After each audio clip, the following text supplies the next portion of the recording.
Starting में कोई कहता है कि ब्यूटी जो प्योर ब्यूटी होती है लाइफ फॉर्म की सबसे ज़्यादा है, वही सबसे ज़्यादा अच्छी चीज़ होती है।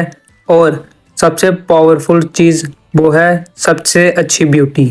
और हमें इमोर्टल रैलम में टाओयुन विलेज दिखाई जाती है, जहाँ पे कोई चिल्ला रहा होता है, सीरियसली डैड, मैं तो मर ही गई थी, आपने ये क्या किया। मगर उसका डैड बोलता है कि थोड़ा शांत हो जाओ, थोड़ा शांत हो जाओ, मैं इसे अभी ठीक कर दूंगा। उसकी डॉक्टर बोलती है कि मेरे से दूर हो जाओ, अभी पता नहीं आप क्या कर दो, आपके कारण मैं मर ही गई थी लगभग, और मेरे बाल बुरी तरह जल गए थे। और हमें बताया जाता है ये होता है फायर इमोर्टल और उसकी डॉटर। तभी फायर इमोर्टल कहता है कि जरा रुको, मुझे तुम्हारा हेड चेक करने दो, मैं तुम्हारे बालों को पहले की तरह ठीक कर दूंगा। उसकी डॉटर बोलती है नहीं, अब मेरे पास मत आना, मैं नहीं चाहती आप फिर से ऐसा कुछ करो। उन्हें देखते हुए बाकी लोग सोच रहे होते हैं आखिरकार ये हो क्या रहा है। और हमें दिखाया जाता है जो फायर इमोर्टल की डॉटर होती है, उसकी एक साइड की पोनी उसके फादर ने जला दी होती है उसका हेयर स्टाइल करने के चक्कर में। तभी उस बाकी लोग बोलते हैं कि ऐसा लगता है कि जो फायर इमोर्टल की डॉटर है वो अभी अभी मरते बची है उसके फादर के कारण, क्योंकि उसके फादर उसके हेयर स्टाइल को अच्छा करने की कोशिश कर रहे थे। और दिखाते हैं फायर इमोर्टल काफी परेशान हो रहा होता है। फायर इमोर्टल कहता है कि अभी रुक जाओ, मुझे एक चांस तो दो। मगर उसकी डॉटर बोलती है कि नहीं, अब कोई जरूरत नहीं है, मैं ऐसे बालों के साथ ही सेमिनार में चले जाऊंगी। मगर उसका फादर रिक्वेस्ट कर रहा होता है प्लीज प्लीज मुझे ठीक करने दो तुम्हारा स्टाइल। मगर तभी उन्हें किसी की आवाज आती है, रुक जाओ, क्या तुम्हें मेरी मदद चाहिए। और फायर इमोर्टल उसकी तरफ घूमते हुए देखता है और चमकती हुई आंखों से बोलता है कि आखिरकार तुम कौन हो। और दिखाते हैं एक हैंडसम सा मैन जिसके हाथ में एक फैन होता है, जिसे देख के सभी लोग काफी ज्यादा ही चौंक गए होते हैं और कहते हैं कि ये तो जिन ज्यूल है, तो मैं इसे जिन कहूंगा। और हमें इसका टाइटल बताया जाता है ब्यूटी इमोर्टल जिन ज्यूल। और दिखाते हैं बाकी सभी लोग कह रहे होते हैं ये तो सच में जिन ज्यूल है, जिन ज्यूल। और दिखाते हैं जिन ज्यूल काफी चमक रहा होता है। और कोई इंसान बोलता है कि ये तो सबसे हैंडसम गाय है इस पूरे ताओयुइन विलेज पे, जैसा कि सोचा हुआ था। मगर तभी जो जिन होता है वो एक दूसरे इमोर्टल की तरफ अपना फैन करता है, जिसे देख के वो इमोर्टल कहता है कि क्या आप मुझे बुला रहे हो। जिन कहता है कि हाँ, मगर तुम गलत हो। जिसे सुन के वो इमोर्टल कहता है क्या मैं मगर गलत हूँ, किस चीज के लिए। जिन कहता है कि आखिरकार तुमने ये कैसे कहा कि मैं सबसे ज्यादा हैंडसम इंसान हूँ इस विलेज पे, मैं पूरे वर्ल्ड में सबसे ज्यादा हैंडसम हूँ, मगर तुम्हारे जैसा बदसूरत इंसान इसे कभी नहीं समझ सकता। जिसे सुन के वो इमोर्टल काफी नाराज हो जाता है और दुखी हो जाता है और बोलता है अच्छा ऐसा है क्या। और कुछ लेडीज उसके आगे पीछे आ गई होती हैं। जिन मन में सोचता है कि आखिरकार ये कितना कूल है, मगर वो इमोर्टल सोच रहा होता है कि ये तो एक तरह से सिरदर्द है। मगर तभी जो जिन होता है वो फायर इमोर्टल के पास जाता है और बोलता है कि क्या मैं आपकी डॉटर के हेयर स्टाइल को चेक करूं। जिसे सुन के फायर इमोर्टल कहता है हाँ प्लीज, आप मेरे पे ये फेवर कर दीजिए। और तभी जिन अपनी सीजर को निकालता है और आगे बढ़ते हुए बोलता है कि लेडी, आप अपनी आंखों को थोड़ी टाइम के लिए बंद कर दीजिए, ये बिना किसी ज्यादा टाइम के खत्म हो जाएगा। और तभी फायर इमोर्टल की डॉटर अपनी आंखों को बंद कर लेती है और एमसी यानी कि जिन अपनी हेयर स्टाइल को स्टार्ट करता है करना, जिसे देख के फायर इमोर्टल काफी डर गया होता है। मगर जिन बिल्कुल भी नहीं रुकता और काफी स्टाइल से सीजर को चलाने लगता है और बाल कटने लगते हैं और अपनी सीजर को रोकता है। और अगले ही पल हमें फायर इमोर्टल की डॉटर का सीन दिखाते हैं जो काफी ज्यादा ही क्यूट लग रही थी, जिसे देख के जिन बोलता है कि आखिरकार आपका क्या आइडिया है इसके बारे में। जिसे देख के जो फायर इमोर्टल होता है वो कुछ भी नहीं कह पाता और काफी खुश होता है। तभी बाकी इमोर्टल्स कहने लगते हैं फायर इमोर्टल के डॉटर को आप तो काफी ज्यादा ही सुंदर लग रही हो मिस। और एक छोटी लड़की बोलती है कि सिस्टर, आप तो काफी ज्यादा ही सुंदर हो। फायर इमोर्टल की डॉटर बोलती है क्या सच में। और बाकी लोग बोलते हैं कि जो जिन है उसने तो बिल्कुल इस इमोर्टल को चेंज ही कर दिया एक न्यू पर्सन में। और दिखाते हैं फायर इमोर्टल की डॉटर काफी ज्यादा ही खुश हो रही होती है और उसे देख के बाकी लोग शर्मा रहे होते हैं। फायर इमोर्टल कहता है कि थैंक यू जिन, तुम्हारे कारण मैं आज भी जिंदा हूँ। तभी जिन कहता है कि अपने थैंक यू को अपने पास रखो, और ये अभी ओवर नहीं हुआ है। और वो एक चीज़ फायर इमोटल के हाथ में देता है। फायर इमोटल कहता है कि आखिरकार ये क्या है और जो ये अमाउंट है ये इतना ज़्यादा क्यों है। जिन कहता है कि तुम्हारा क्या मतलब है, मैंने कभी नहीं कहा था कि ये चीज़ फ्री होगी। फायर इमोटल कहता है कि मगर फिर भी। तभी जिन कहता है कि क्या मैंने कभी कहा था कि मैं फ्री में हेयर स्टाइल करूँगा। और कहता है कि मुझे ऐसा मत कहिए। जो ग्रेट फायर इमोटल हैं वो अपनी डॉटर के बेनिफिशियर को कुछ दे भी नहीं सकते और काफ़ी खतरनाक चेहरा बना रहा होता है और बोलता है कि कहीं ऐसा तो नहीं कि आज मुझे घर खाली हाथ जाना पड़ेगा। यह देख के फायर इमोटल रोने लगता है और कुछ भी नहीं कहता। और हमें अगले ही पल में जी डिस्ट्रिक्ट हॉल दिखाया जाता है, जहाँ पे जो एक इमोटल होता है वो बोलता है कि मैंने अभी के रिसेंट एक्सीडेंट को सुना जिसमें कि आज मॉर्निंग में तुमने फायर इमोटल की डॉटर का हेयर स्टाइल किया। और हमें दिखाते हैं कि ये जी डिस्ट्रिक्ट हॉल का ऑफिसर होता है और जिसका नाम होता है नोजियन।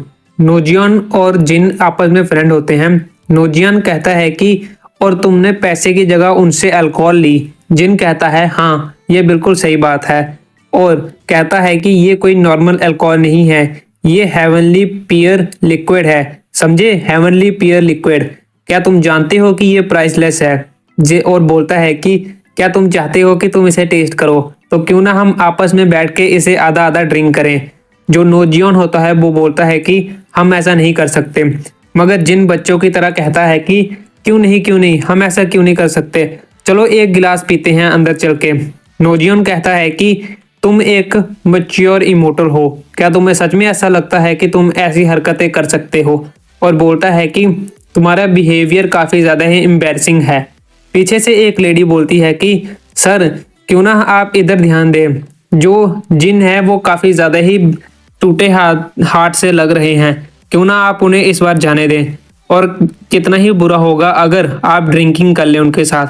पीछे उनकी लेडीज बात कर रही होती हैं कि जो ऑफिसर नोजियन है वो ऐसे ही बेकार में ही जो जिन है उन्हें परेशान कर रहे हैं। मुझे लगा था कि जो लेडीज होती हैं वो आपस में ही बातें करती हैं और एक लेडी दूसरी लेडी को परेशान करती है, मगर लगता है जो मैंस होते हैं वो भी एक दूसरे को परेशान करते हैं।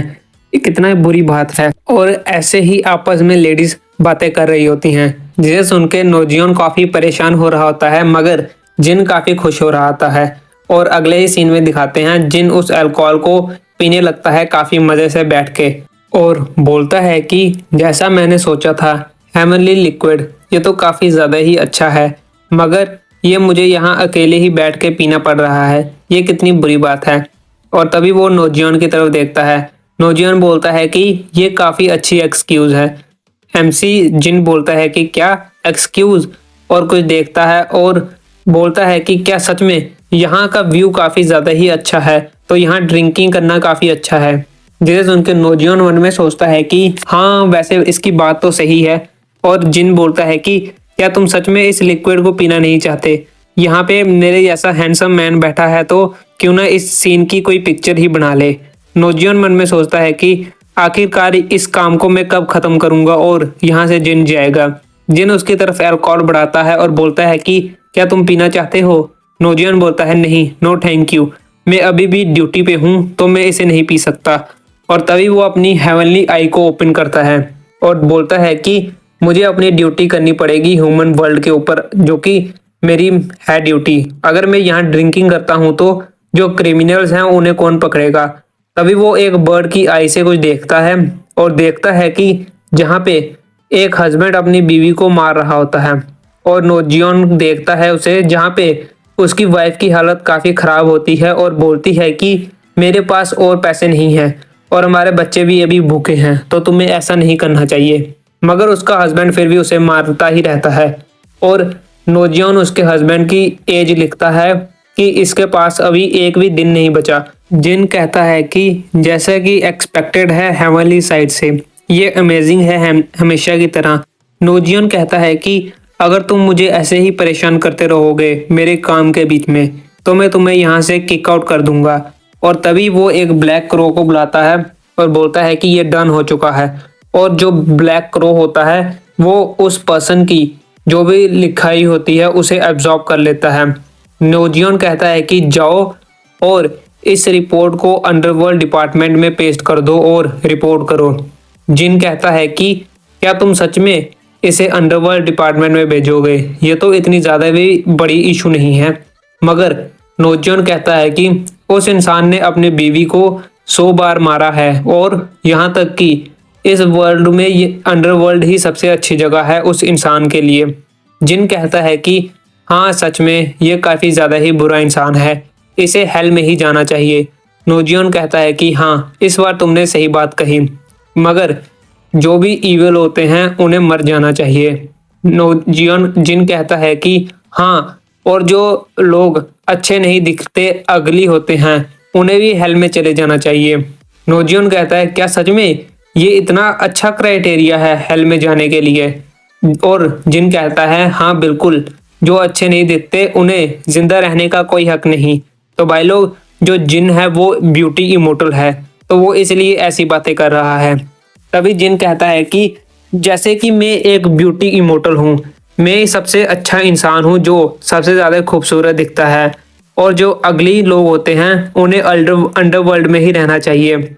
जिसे सुनते हुए नोजियन मन में सोचता है कि ये एक नंबर का ट्रैश है, बिल्कुल बेकार इंसान। मगर जिन अपनी ड्रिंक को फिर भी पीता रहता है और बोलता है कि अब मेरी ड्रिंक खत्म हो चुकी है। नोजियन कहता है कि क्या तुम यहाँ से जा रहे हो?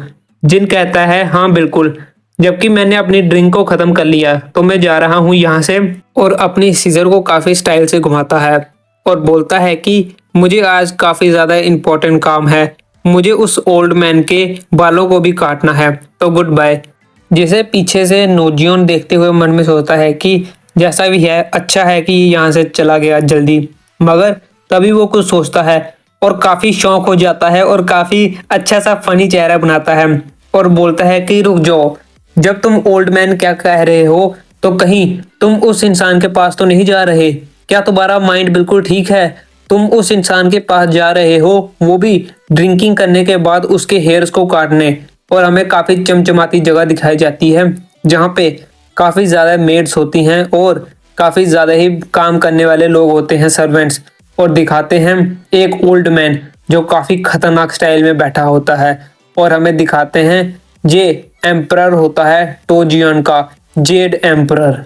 और दिखाते हैं तभी किसी का हाथ ऊपर उठता है और बोलता है कि लॉर्ड जिन यहाँ पे आ चुके हैं। और दिखाते हैं जिन काफी स्टाइल में अंदर जाता है और सभी लोग कह रहे होते हैं वेलकम है आपका हेवनली पैलेस में। और गेट खुलता है और हमारा जिन दिखाया जाता है। जैसे ही जिन अंदर जाता है, जो सभी मेट्स होती हैं वो जिन को ही देखने लग जाती हैं और काफी अजीब सा फेस बनाते हैं। मगर तभी कोई कहता है कि तुम फिर से पहले की तरह लेट क्यों हो यहाँ पे? और दिखाते हैं वो आगे बोलता है कि आखिरकार तुम्हें क्या लगता है कि तुम किस जगह पे हो जो तुम इतने लेट आए हो? और हमें बताते हैं ये रॉयल गार्ड ऑफिसर होता है। एमसी मन में जिन सोचता है कि ये इंसान ही ऐसा है जो सबसे ज्यादा परेशानी देता है और काफी बेकार चेहरा बनाता है।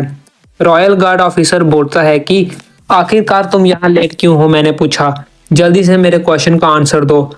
मगर जिन कहता है कि तुम किस तरीके की बेकार बातें कर रहे हो, मैं बिल्कुल सही टाइम पे यहाँ आया हूँ। ऑफिसर बोलता है कि तुम जिस टाइम पे तुम्हें बुलाया था तुम उस टाइम से 15 मिनट लेट हो यहाँ पे।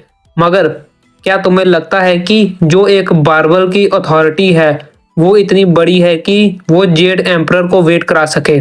आखिरकार तुम खुद को क्या समझते हो?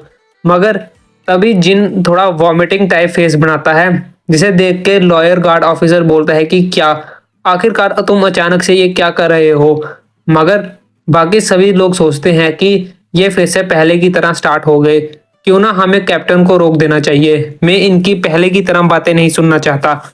मगर जिन कहता है कि मैं अपने दिल से माफी चाहता हूँ क्योंकि ये मेरी एक हैबिट है, जब भी मैं ब्यूटीफुल चीज़ों को देखता हूँ तो मैं काफ़ी ज़्यादा खुश हो जाता हूँ, मगर जब मैं अगली चीज़ों को देखता हूँ तो मुझे थोड़ा वॉमिटिंग टाइप महसूस होता है। जैसे उनके रॉयल गार्ड ऑफिसर काफ़ी गुस्से में आ जाता है और अपनी तलवार को निकालता है और बोलता है अच्छा तो ऐसा है, तो तुम्हें आज के बाद इस चीज़ की परवाह करने की ज़रूरत नहीं पड़ेगी, क्योंकि मैं तुम्हारी आज ये दोनों आंखें निकाल दूंगा, जिसके बाद तुम कुछ भी अगली देख ही नहीं पाओगे। मगर जिन कुछ भी रिएक्शन नहीं देता और काफी चमक रहा होता है।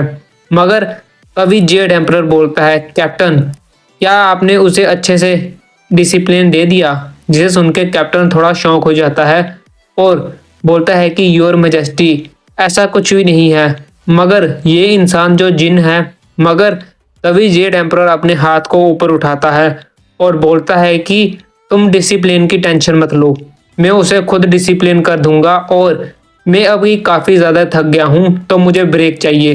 तो क्यों ना मेरे अपने बालों को जल्दी से कटवा के रेस्ट करने चला जाऊं। जिसे सुन के कैप्टन बोलता है, यस जैसा कि आपका कमांड है। तभी जिन पीछे से हंसने लगता है और आगे जाते हुए बोलता है कि चलो फिर मैं अपने काम को कंटिन्यू करता हूँ।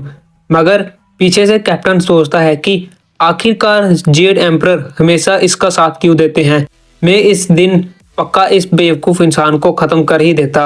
मगर जिन पीछे से सोचता है कि तुम एक नंबर के स्टूपिड हो, तुम कभी भी ये नहीं जान पाओगे जेड एम्परर हमेशा मेरा साथ क्यों देते हैं, और इस आंसर को ढूंढते ही रह जाओगे। और आगे बढ़ते हुए मन में सोचता है कि क्योंकि मेरे पास एक ऐसा वेपन है जिससे मैं हिज मैजेस्टी यानी कि जेड एम्परर का दिल को जीत सकता हूँ। और अपनी सीजर को बाहर निकालता है काफ़ी स्टाइल में और बोलता है कि योर मैजेस्टी क्यों ना मैं अपने हेयर कट को स्टार्ट करूं, मगर क्या आपके पास कोई स्पेशल रिक्वेस्ट है? जय सुन के जेड एम्परर कुछ सोचता है और बोलता है कि जबकि मैं जेड एम्परर हूं तो मुझे हमेशा अपनी अपीयरेंस को डिग्निफाई रखना पड़ता है। मगर आज मैं चाहता हूं कि जो मेरी लुक है वो थोड़ी मस्कुलर दिखे, तो आप इस तरीके से काटना। तभी एमसी कहता है कि अच्छा, तो इस टाइम आपको थोड़ी बोल्ड कटिंग चाहिए, तो क्यों ना मैं थोड़ी आपकी बियर्ड को छोटा करूं जो कि वाइल्ड एक्सप्रेशन दे और काफ़ी यंग मैन की तरह लुक देगी। और थोड़ा धीरे से जेड एम्परर के कान में बोलता है कि जिससे कि आप जो फेरी लाइक हांग सियोंग है उसका दिल जीत सकते हो। ये सुन के जेड एम्परर काफ़ी खुश हो जाता है और अपनी आंखों को घुमाता है और फेरी लाइक हांग सियो की तरफ देखता है, जो कि काफ़ी ज़्यादा ही ब्यूटीफुल होती है और चमक रही होती है। जिसे देख के जेड एम्परर बोलता है, क्या सच में? आखिरकार तुम्हारे पास हमेशा मेरे लिए कोई ना कोई सरप्राइज होता ही है। तभी जो एमसी होता है वो बोलता है कि तो क्यों ना मैं अपनी हेयर स्टाइल कटिंग को स्टार्ट करता हूँ। और काफ़ी स्टाइल में अपनी सीजर को घुमाता है और हेयर स्टाइल को स्टार्ट करता है और काफ़ी स्टाइल में अपनी कटिंग स्टाइल को करने लगता है। जिसे देख के जेड एम्परर काफ़ी खुश हो रहा होता है और चौंक भी रहा होता है। और हमें थोड़े टाइम बाद दिखाते हैं एमसी पोज मार के खड़ा होता है और जेड एम्परर चमक रहा होता है। और अगले सीन में दिखाते हैं एमसी हाफता है और बोलता है कि जैसा कि मैंने आपसे कहा था, आपकी कटिंग अभी हो चुकी है और जैसे कि आप अपना लुक को देख ही सकते हैं। जिसे सुन के जेड एम्परर बोलता है कि मैं हमेशा की तरह तुम्हारे ऊपर काउंट कर सकता हूँ। और जब सभी मेट्स होती हैं वो देखती हैं और बोलती हैं कि आखिरकार किसी का हेयर स्टाइल करने से वो पर्सन इतना डिफरेंट कैसे दिख सकता है। और हाँ, सीओ भी उन्हीं की तरफ देख रही होती है चौंकते हुए। और जैसे ही जेड एम्परर इस चीज़ को नोटिस करता है वो जिन की तरफ देखता है और जिन काफ़ी खतरनाक एक्सप्रेशन के साथ हम ऊपर कर रहा होता है। और जो जेड एम्परर होता है वो भी शर्माने लगता है। और अगले ही सीन में दिखाते हैं जो एमसी होता है वो थोड़ा शौक हो जाता है और स्माइल करने लगता है और एक आइडिया देता है जेड एम्परर को। जैसे उनके जेड एम्परर बोलता है, कैप्टन जो जिन है वो मेरी कटिंग करते हुए थक गए हैं, तो क्यों ना आप उनके लिए एक गिलास वाटर ले आओ। जैसे उनके कैप्टन बोलता है, क्या? मगर ऐसा क्यों? जो जिन है वो तो बस आपके बाल ही काट रहा था। जेड एम्परर बोलता है कि मेरे बाल काटना कोई आम काम नहीं है, तो क्यों ना तुम उनके लिए पानी ले आओ। मगर कैप्टन बोलता है कि योर मैजेस्टी मैं कैप्टन हूँ रॉयल गार्ड्स का, मैं ऐसा कैसे कर सकता हूँ। जेड एम्परर गुस्से में बोलता है कि जल्दी से जहां से जाओ, और तुमने मेरी बातें नहीं सुनी क्या? कैप्टन बोलता है, हाँ बिल्कुल ठीक है, मैं जाता हूँ।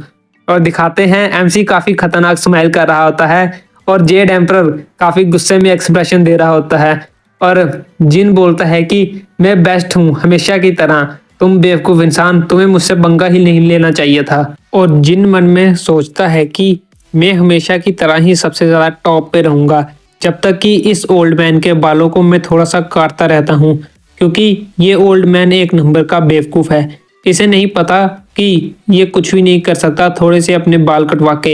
ये अपनी रियल एज को थिंक ही नहीं कर पा रहा, जो कि ये जो इतनी सुंदर हांग सियोंग है उसके साथ मैच करने की खुद को सोच रहा है, बस अपने थोड़े से बाल कटवा के। मगर आगे जिन मन में सोचता है कि इसमें वैसे इसकी भी कोई गलती नहीं है, ये काफ़ी ज़्यादा ही बूढ़ा हो चुका है और इतना ज़्यादा अब अट्रैक्टिव नहीं रहा, अब हम क्या ही कर सकते हैं इस ओल्ड गीजर का। मगर मन में सोचता है कि जब तक ये ओल्ड मैन मेरी साइड रहता है और ऐसे ही बेवकूफ़ बना रहेगा मेरे हाथों से।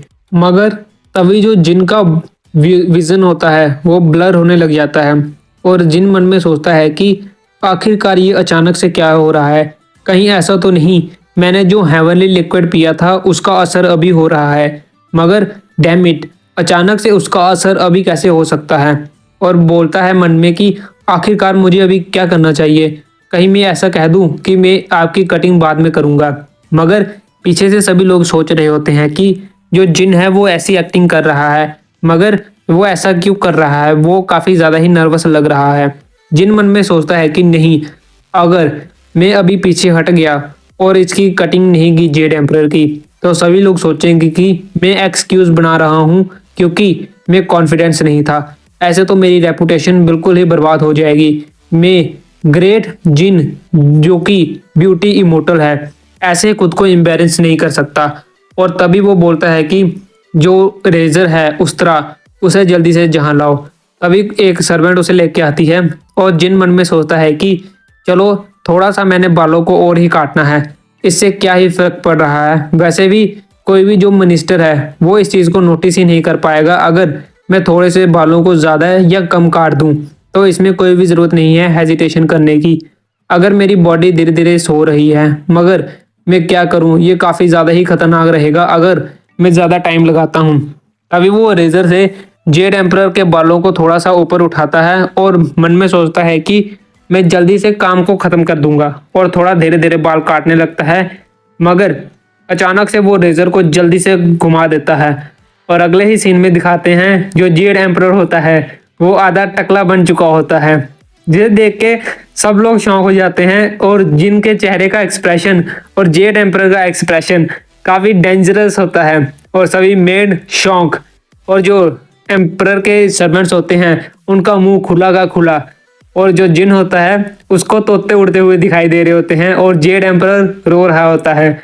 और जेड एम्परर जैसे ही इस चीज़ को नोटिस करता है तभी वो रोने लगता है और बोलता है कि मेरे बाल, मेरे प्रीशियस बाल।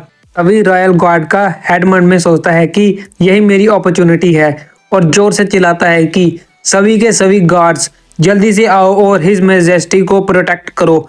और जो जिन है उसे सभी के सभी लोग पकड़ लो, और दिखाते हैं जिनको सभी ने घेर लिया होता है और बोलते हैं कि जिन अपने हथियार को छोड़ दो। मगर जिन आधी नींद में होता है और कुछ भी नहीं कर पा रहा होता, मगर मन में सोचता है कि आखिरकार ये क्या हुआ, और अपने रेजर को फेंक देता है और मन में सोचता है कि आखिरकार ये हो क्या गया मेरे साथ। मगर जो जेड एम्परर होता है वो आधा टकला बन चुका होता है, जिसका कि टकला चमक रहा होता है और बोलता है कि मेरे बाल, आखिरकार मेरे बाल कहाँ गए।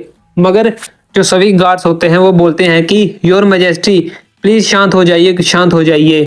अगले ही पल हमें इमोर्टल विलेज के कोर्ट का सीन दिखाया जाता है, जहाँ पे अंदर पूरी तरह शांति होती है और जो गार्ड्स होते हैं वो काफ़ी सावधान पोजीशन में खड़े होते हैं। और हमें जिन दिखाया जाता है जिसे रस्सियों के साथ बांधा गया होता है, और दिखाते हैं कि उसके सामने जेड एम्परर बैठा होता है काफ़ी गुस्से में, और जिन उसके आगे बंधा हुआ होता है।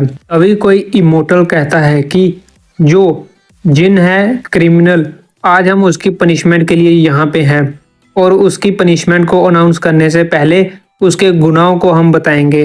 हमारी इन्वेस्टिगेशन के तौर पे आज सुबह उसने हेवनली पीस वाइन को फायर गॉड इमोर्टल से चुराया, जिस उनके फायर इमोर्टल काफ़ी शौक हो जाता है। और आगे वो इमोर्टल बोलता है कि और आज वो जेड एम्परर के बालों को काटने आया था, मगर वो इस इवेंट से पहले ड्रिंक करके आया था, जिसके कारण उसने जेड एम्परर के बालों को बुरी तरह खराब कर दिया और ये काफ़ी ज़्यादा ही बड़ा गुनाह है।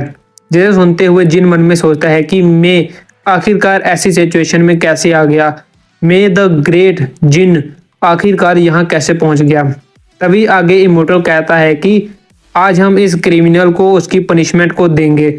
और तभी वहाँ पे एक चीज़ को लाया जाता है जिसे कि जिन देखता है और काफ़ी खतरनाक और डर वाला एक्सप्रेशन बनाता है। जिन आगे मन में सोचता है कि ये तो टर्टल स्टोन है, 5 ग्रेट ट्रेजर्स में से एक, जो कि पियर स्पिरिट विलेज के हैं।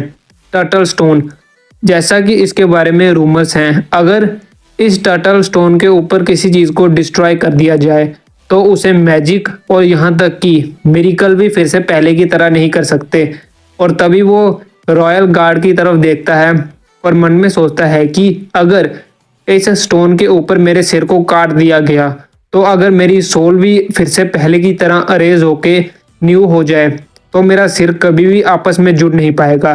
तभी जिन काफ़ी गुस्से में अपने चेहरे को बनाता है और बोलता है कि जेड एम्परर, क्या आपको नहीं लगता कि जो ये पनिशमेंट है वो काफ़ी ज़्यादा ही खराब है? आखिरकार आप मेरी सोल को अरेज कैसे कर सकते हो बस इसलिए क्योंकि मैंने आपके बालों को थोड़ा सा गलत काट दिया? आखिरकार जस्टिस कहाँ पे है इसके लिए? मगर जेड एम्परर की तरफ दिखाते हैं जो काफ़ी फनी लग रहा होता है, मगर वो कुछ भी नहीं कहता थोड़े टाइम तक। मगर वो बाद में गुस्से में कहता है कि क्या तुम्हें सच में लगता है कि हम तुम्हारे सिर को काटने वाले हैं? जिसे सुन के जिन कुछ भी नहीं कहता आगे से और कहता है कि हाँ हाँ बिल्कुल सही बात है, आखिरकार आप मेरे सिर को क्यों ही काटोगे? मगर जो जेड एम्परर होता है वो बोलता है कि जो तुम्हारे सिर को काटना है वो तो काफ़ी कम पनिशमेंट है तुम्हारे लिए। जेज उनके जिनको पसीना आने लगता है और बोलता है क्या? और तभी जेड एम्परर अपने फिंगर को उसकी तरफ पॉइंट करता है और बोलता है कि हम तुम्हारे जेड को तोड़ देंगे जो कि सिंबल है तुम्हारे इमोर्टल होने का, और तुम्हें ह्यूमन वर्ल्ड में भेज देंगे। जेड सुन के उसके जेड को दिखाया जाता है और जिन बोलता है क्या ह्यूमन वर्ल्ड में बंद कर दोगे? मगर तभी वो जिन जोर से चिल्लाने लगता है, हे ओल्ड मैन, क्या तुम पागल हो चुके हो? तुम क्रेजी ओल्ड मैन, इससे अच्छा क्यों ना तुम मुझे अभी के अभी बुरी तरह खत्म कर दो यहाँ पे। मगर और बोलता है कि मेरे जेड को कोई भी हाथ मत लगाना। तभी दूसरे इमोर्टल बात करने लगते हैं कि मुझे कुछ समझ में नहीं आया, क्या ये बात अच्छा नहीं है कि पूरी तरह खत्म होने से अच्छा कि तुम एक ह्यूमन की तरह लाइफ को जियो और ह्यूमन की तरह मर जाओ? मगर दूसरा इमोर्टल कहता है कि वेल, मुझे लगता है कि तुम जिन को नहीं जानते अच्छे से। ऐसा कहा जाता है कि कोई भी फ्लावर 10 दिन से ज़्यादा नहीं उग सकता और जिस फ्लावर की ब्यूटी नहीं है वो फ्लावर फ्लावर नहीं हो सकता, और यहाँ तक कि लीफ भी नीचे झड़ जाती है। और जो जेड है, जो जीन है, वो अपनी अपीयरेंस पे काफ़ी ज़्यादा ही घमंड करता है और वो मर सकता है अपनी अपीयरेंस को खोने से ज़्यादा। और अगर वो एक ह्यूमन बन जाता है तो वो धीरे धीरे ग्रो होगा और एक अगली और एक ओल्ड मैन बन जाएगा एक ह्यूमन की तरह। और इससे तो अच्छा जिन अपनी पूरी तरह डेथ को फेस करेगा। तभी जिन काट रहा होता है गार्ड के हाथ को और पीछे की तरफ गिर जाता है और दिखाते हैं उसके गले में उसका जेड नहीं होता, और जिसे कि गार्ड ने पकड़ लिया होता है और गार्ड उसके जेड को टर्टल हेड स्टोन पे रखता है। मगर जिन कहता है कि रुक जाओ 1 मिनट के लिए रुक जाओ। तभी जो बाकी फेरीज होती हैं कोर्ट में वो बोलती हैं कि एक इमोर्टल को खत्म हुए देखना ये काफ़ी ज़्यादा पेनफुल है देखना, है ना? और आपस में बात कर रही होती हैं आखिरकार जिन के साथ ऐसा कैसे कर सकते हैं। मगर जो वहाँ के मेल सर्वेंट्स होते हैं वो बोलते हैं कि इसमें क्या हुआ, ये तो बिल्कुल ही सही है। क्या हुआ अगर वो हैंडसम है तो इसका मतलब ये नहीं कि उसे अपने बिहेवियर को भूल जाना चाहिए। और दिखाते हैं कि कोई भी एक भी इंसान अपने स्टेप को आगे नहीं बढ़ाता जिनको डिफेंस करने के लिए। और दिखाते हैं उसका जेड टर्टल स्टोन पे पड़ा होता है जिसे कि जिन देख रहा होता है। जिन मन में सोचता है कि मुझे किसी भी तरह अपने जेड को डिस्ट्रॉय होने से बचाना पड़ेगा। अगर ये जेड डिस्ट्रॉय हो गया तो मेरा जो सिंबल है इमोर्टैलिटी का वो खत्म हो जाएगा। और सोच रहा होता है और तभी वो सोचता है कि मुझे इस ओल्ड मैन का माइंड किसी भी तरह चेंज करना पड़ेगा। तभी जिन कुछ सोचता है और हंसता है और बोलता है कि योर मेजेस्टी, जिसे कि जेड एम्परर सुनता है। और जिन आगे बोलता है कि मैं गलत था, प्लीज मुझे माफ कर दीजिए, क्या आप मुझे एक बार जाने नहीं दे सकते? हम काफी ज्यादा ही लॉन्ग टाइम से फ्रेंड्स हैं, तो क्यों ना आप एक बार मुझे माफ कर दीजिए। तभी जेड एम्परर सोचता है कि क्या मैं कहीं ज्यादा दूर तो नहीं चला गया, और जिन बोलता है कि अगर आप मुझे माफ कर देते हो इस बार, तो मैं अपनी पूरी स्किल्स को यूज करूंगा। आपको इंश्योर कराता हूं मैं, आप पार्टनर बन जाएंगे फ्यूचर में, फेरी लाइक हांग सियोंग के, जिसे आप पसंद करते हैं। जिसे सुन के जेड एम्परर के तोते उड़ जाते हैं और काफी डरावना और डरने वाला चेहरा बनाता है। तभी सब बाकी सभी इमोटल्स बात करने लगते हैं कि आखिरकार ये जिन बोल क्या रहा है, कहीं ऐसा तो नहीं जो एम्परर है मैजेस्टी वो फेरी सीयू के साथ पार्टनर बनने की सोचते हैं।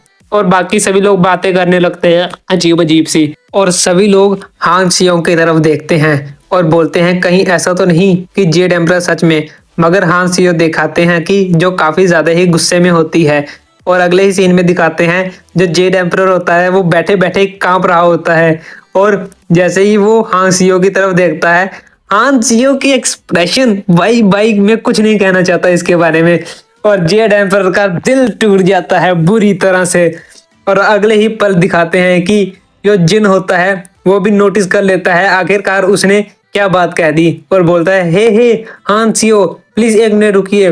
तभी वो बोलता है कि जब मैंने कहा था जेड एम्परर आपको पसंद करते हैं, तो मेरे कहने का वो मतलब नहीं था, प्लीज मुझे सुनिए तो जरा। ऐसा नहीं हो सकता कि आप लवी डबी की तरह रहें। अरे नहीं नहीं मैं गलत कह रहा हूँ, हाँ सीओ एक मिनट रुक जाइए। तभी जो रॉयल गार्ड होता है वो बोलता है कि हे अपने शब्दों को संभाल के बोलो। तभी जो जिन होता है वो बोलता है कि ये सब बाकी सभी इमोटल्स, मैंने ऐसा नहीं कहा कि वो दोनों एक दूसरे को पसंद करते हैं। ऐसा भी तो हो सकता है जेड एम्परर उन्हें अपने फादर की तरह पसंद करते हों। हर बार हर एक दूसरे को रोमांटिक वे में पसंद नहीं करता। कहीं तुम सब लोग ये तो नहीं सोच रहे थे? मगर बाकी सभी इमोटल्स अपने चेहरे को घुमा लेते हैं और बोलते हैं कि हम ऐसा बिल्कुल भी नहीं सोच रहे थे, बिल्कुल भी नहीं। मगर जेड एम्परर काफी गुस्से में अपने पंच को बनाता है, और मगर जिन फिर भी चुप नहीं होता और बोलता है कि जो एज डिफरेंस है जेड एम्परर और फेरी हांग सियोंग का, वो काफी ज्यादा बड़ा है, ये सब लोग जानते हैं। मगर बोलता है नहीं नहीं ऐसा कुछ नहीं है, मैंने ऐसा नहीं कहा, मेरे कहने का और कुछ मतलब था।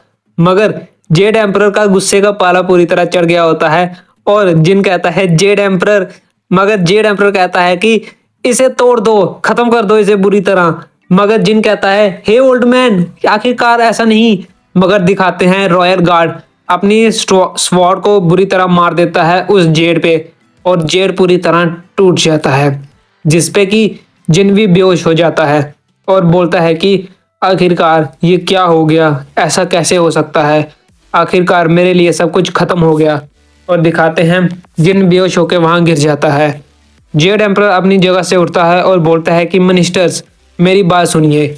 जो इमोर्टल जिन था वो अपने काफी ज्यादा दूर जा चुका था पोजीशन से, और अपनी ब्यूटी पे काफी ज्यादा ही एरोगेंट हो चुका था। इसलिए जो आज का एक्शन है मैं इसे पूरी पीक के लिए एग्जाम्पल सेट करूंगा। और दिखाते हैं गार्ड्स जिनको उठा के लेके जा रहे होते हैं इमोर्टल लैंड के बाहर, और दिखाते हैं जो जिन का फ्रेंड होता है ना जियोन, वो भी उसे देख रहा होता है। और आगे जेड एम्परर बोलता है कि आज मैं पूरी विलेज में डिसिप्लिन का एक एग्जाम्पल सेट करूंगा जिसे कि सब लोग देखेंगे, और जो जिन है उसे एक एग्जाम्पल रखूंगा अच्छी पोजीशन पे। और दिखाते हैं जो गार्ड्स होते हैं वो जिन को वहां से नीचे फेंक देते हैं, और दिखाते हैं जो जिन होता है वो इमोर्टल लैंड से नीचे गिर रहा होता है, और मन में सोचता है कि अब से मैं इमोर्टल नहीं रहा, मैं एक ह्यूमन बन चुका हूँ, और रो रहा होता है। और मन में सोचता है कि ये कितना अनफेयरफुल है, आखिरकार इससे अच्छा तो मुझे खत्म ही कर देते। आखिरकार मैंने एक बार ही तो किसी के बालों को गलत काटा था, ऐसा कैसे कर सकते हो, मैं एक इंसान हूँ अब से, नहीं ऐसा नहीं हो सकता। और वो नीचे गिरता है और जमीन पे काफी बड़ा छेद हो जाता है। मगर जिन काफी दुखी होता है और रोने वाला और परेशान एक्सप्रेशन बना रहा होता है, और बोलता है क्या सच में ये रियल है, मैं ह्यूमन वर्ल्ड में बंद हो चुका हूँ।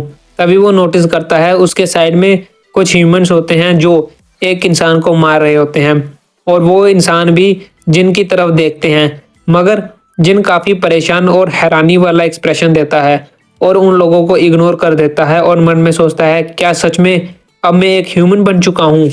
आपके लिए एक इम्पोर्टेंट नोटिफिकेशन, मैं 1 या 2 घंटे से कम की वीडियो अपलोड नहीं कर सकता क्योंकि मेरे चैनल की रीच काफी ज्यादा डाउन है और 1 या 2 घंटे की वीडियो बनाने में मुझे काफी ज्यादा टाइम लग जाता है। और आप भी चाहते हो आपको हर दिन एक न्यू एपिसोड मिले, जो कि काफी मुश्किल है, बट मैं ऐसा ट्राई कर सकता हूँ। मगर जो कि छोटा एपिसोड होगा मैं उसे सबके लिए पब्लिक नहीं कर सकता क्योंकि इससे मेरे चैनल की रीच काफी ज्यादा डाउन हो जाएगी।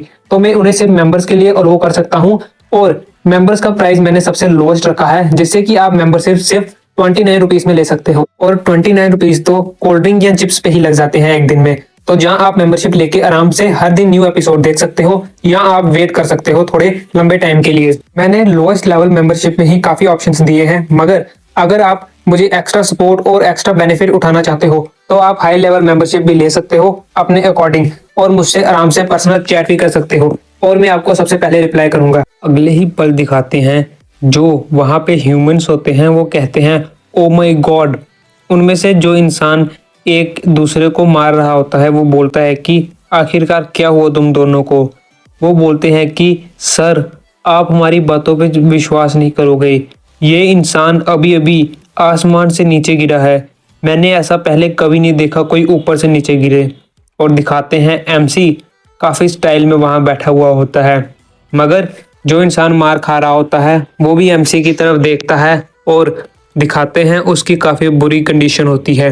एमसी अपने हाथों को नोटिस करता है जहाँ पे स्कार्स होते हैं और अपनी मुट्ठी को बंद करते हुए मन में सोचता है कि ये सच है, मैं अब एक नॉर्मल सा इंसान बन चुका हूँ।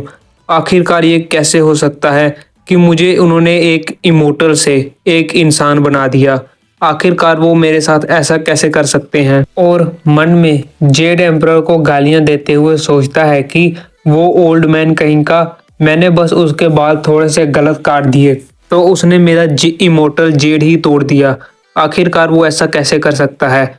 और जो बाकी के सभी इमोटल्स थे उन्होंने भी इसके लिए कुछ नहीं किया, बस मुझे देखते रहे, आखिरकार वो सब इतनी दूर कैसे जा सकते हैं।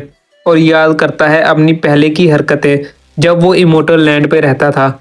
याद करता है कि वो सभी को परेशान करता था और उन्हें अगली कहता था और कहता है कि आखिरकार तुम्हारा इतना गंदा चेहरा है, आखिरकार तुम इसे देख के भी कैसे खा सकते हो, ओहो कितना गंदा चेहरा है तुम्हारा। और अभी प्रेजेंट टाइम में एमसी इन सभी बातों को सोचते हुए बिल्कुल ही चुप हो जाता है और बोलता है कि चलो जाने दो, अब इसके बारे में ज़्यादा नहीं सोचते। मगर तभी उसे कुछ अचानक से हिट करता है और वो एक चीज़ सोचने लगता है और नोटिस करता है कि उसके हाथ के पास एक ब्लैक फैदर होता है और मन में सोचता है कि ये तो एक फैदर है।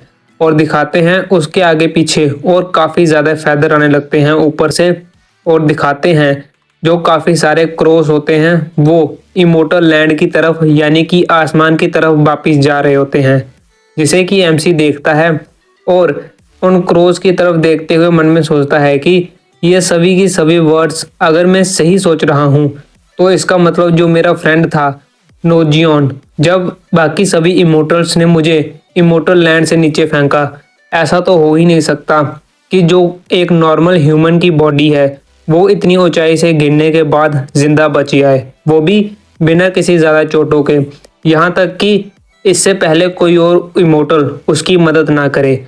और मन में सोचता है कि इसका मतलब मेरे फ्रेंड नोजियन ने मेरी हेल्प की है। और तभी वो जोर जोर से चिल्लाने लगता है हे नोजियन, हे नोजियन, मेरे क्वेश्चंस का आंसर दो। मगर दिखाते हैं जो बर्ड्स होते हैं वो वापिस इमोटल लैंड पे चले जाते हैं और हमें नोजियन का सीन दिखाते हैं जो अपनी काफ़ी ज़्यादा ही पावर का यूज़ कर रहा होता है और काफ़ी ज़्यादा ही थक चुका होता है अपनी पावर को यूज़ करते हुए और हाफते हुए अपनी पावर को बंद कर देता है और बाहर गार्ड्स की तरफ देखता है और लंबी सी सांस लेता है राहत वाली। मन में सोचता है कि मैं बस इतना ही कर सकता था तुम्हारे लिए। और मन में याद करता है एमसी की हरकतें जहाँ पे एमसी सबको अगली कहता था और कहता था कि मैं कितना ज़्यादा सुंदर हूँ मगर मैं तुम लोगों को देख नहीं सकता। और नौजवान मन में सोचता है कि अभी जो भी उसके साथ हुआ ये उसकी हरकतों के कारण ही हुआ है, मगर तभी उसका हाथ कांपता है और मन में सोचता है जब वो एमसी से पहली बार मिला था टू यान विलेज पे, जहाँ पे एमसी ने उसे एक मिरर दिया था और बोला था कि देखो अब अपनी अपीयरेंस को। नोजियन कहता है कि वाओ, ये सच में क्या मैं हूँ? मैं तो काफी ज्यादा सुंदर लग रहा हूँ पहले से। एमसी कहता है कि यह तो कुछ भी नहीं था, मैं तो ऐसी चीजें करता ही रहता हूँ। अगर तुम्हारे बाल फिर से उग जाएं तो तुम मेरे पास उन्हें कटवाने के लिए आ सकते हो। नोजियन कहता है थैंक यू और कहता है कि मगर मेरे पास पैसे नहीं है। एमसी कहता है कि कोई बात नहीं, अभी पैसे देने की कोई जरूरत नहीं मुझे, और वैसे भी मुझे पैसे नहीं चाहिए। और आगे कहता है कि मैंने सुना था कि तुम ह्यूमन रैलम में जब वॉर हो रही थी तब मर गए थे वॉर के अंदर। नोजियन बोलता है हाँ, मैं वैसे तो एक ऑर्डिनरी सा बेगर था, मगर मुझे एक सोल्जर ने मार दिया था, वो भी गॉड मदर के लिए। और आगे एमसी कहता है कि जरा उस तरफ देखो, और नोजियन भी उस तरफ देखता है कि क्या हो रहा है। एमसी कहता है कि तुम जिन भी वहां लोगों को देख रहे हो वो सब वो लोग हैं जो वॉर में भाग गए थे या फिर एक दूसरे के लिए अपनी जान को बचाने के लिए दूसरों को धोखा दिया और अपने ही फैमिली यहाँ तक कि फ्रेंड्स को भी धोखा दिया और अपने ही सोल्जर को मार दिया। और आगे बोलता है कि एंड में वही शाइन करता है जो सारा क्रेडिट ले लेता है। तो मेरी बातों को ध्यान से सुनो, जब भी जो मर्जी हो जाए अपने आप को हमेशा क्रेडिट देना और खुद के साथ हमेशा रिस्पेक्टफुल रहना, यही एक रीजन है जिससे तुम सरवाइव कर सकते हो। जिसे सुन के नोजियन काफी ज्यादा खुश होता है और बोलता है थैंक यू आपकी गाइडेंस के लिए। फिर एमसी वहां से जाते हुए बोलता है ठीक है बाय बाय। मगर एमसी को जाते हुए देख के नोजियन बोलता है कि मगर क्या आपसे मैं ये पूछ सकता हूँ आप किस टाइप के इमोटल हो? एमसी पीछे मुड़ते हुए देखता है हाँ बिल्कुल, मैं यहाँ इमोटल रैलम में ही बॉर्न हुआ हूँ, इसलिए मैं एक ट्रू इमोटल हूँ। और अभी प्रेजेंट टाइम में नोजियन सोच रहा होता है आखिरकार इमोटल जिन तुम्हारे साथ ये क्या हो गया, मैं बस तुम्हारी इतनी ही हेल्प कर सकता हूँ। और अभी हमें ह्यूमन रैलम में दिखाते हैं जहाँ पे वो इंसान एमसी के पास जाते हुए बोलते हैं कि आखिरकार तुम ऊपर से वहां से नीचे कैसे गिरे, जल्दी से हमें बताओ। अगर तुम हमें कुछ नहीं बताओगे तो हम तुम्हें इस इंसान की तरह पीटेंगे जिसे हमने अभी अभी मारा। मगर एमसी कुछ कर रहा होता है और उनकी तरफ ध्यान नहीं देता और मन में सोचता है कि मैं इमोर्टल रैलम में बॉर्न हुआ था, तो जो मेरी बॉडी है वो ह्यूमन वर्ल्ड के नॉर्मल ह्यूमन से काफ़ी ज़्यादा ही स्ट्रांग होगी।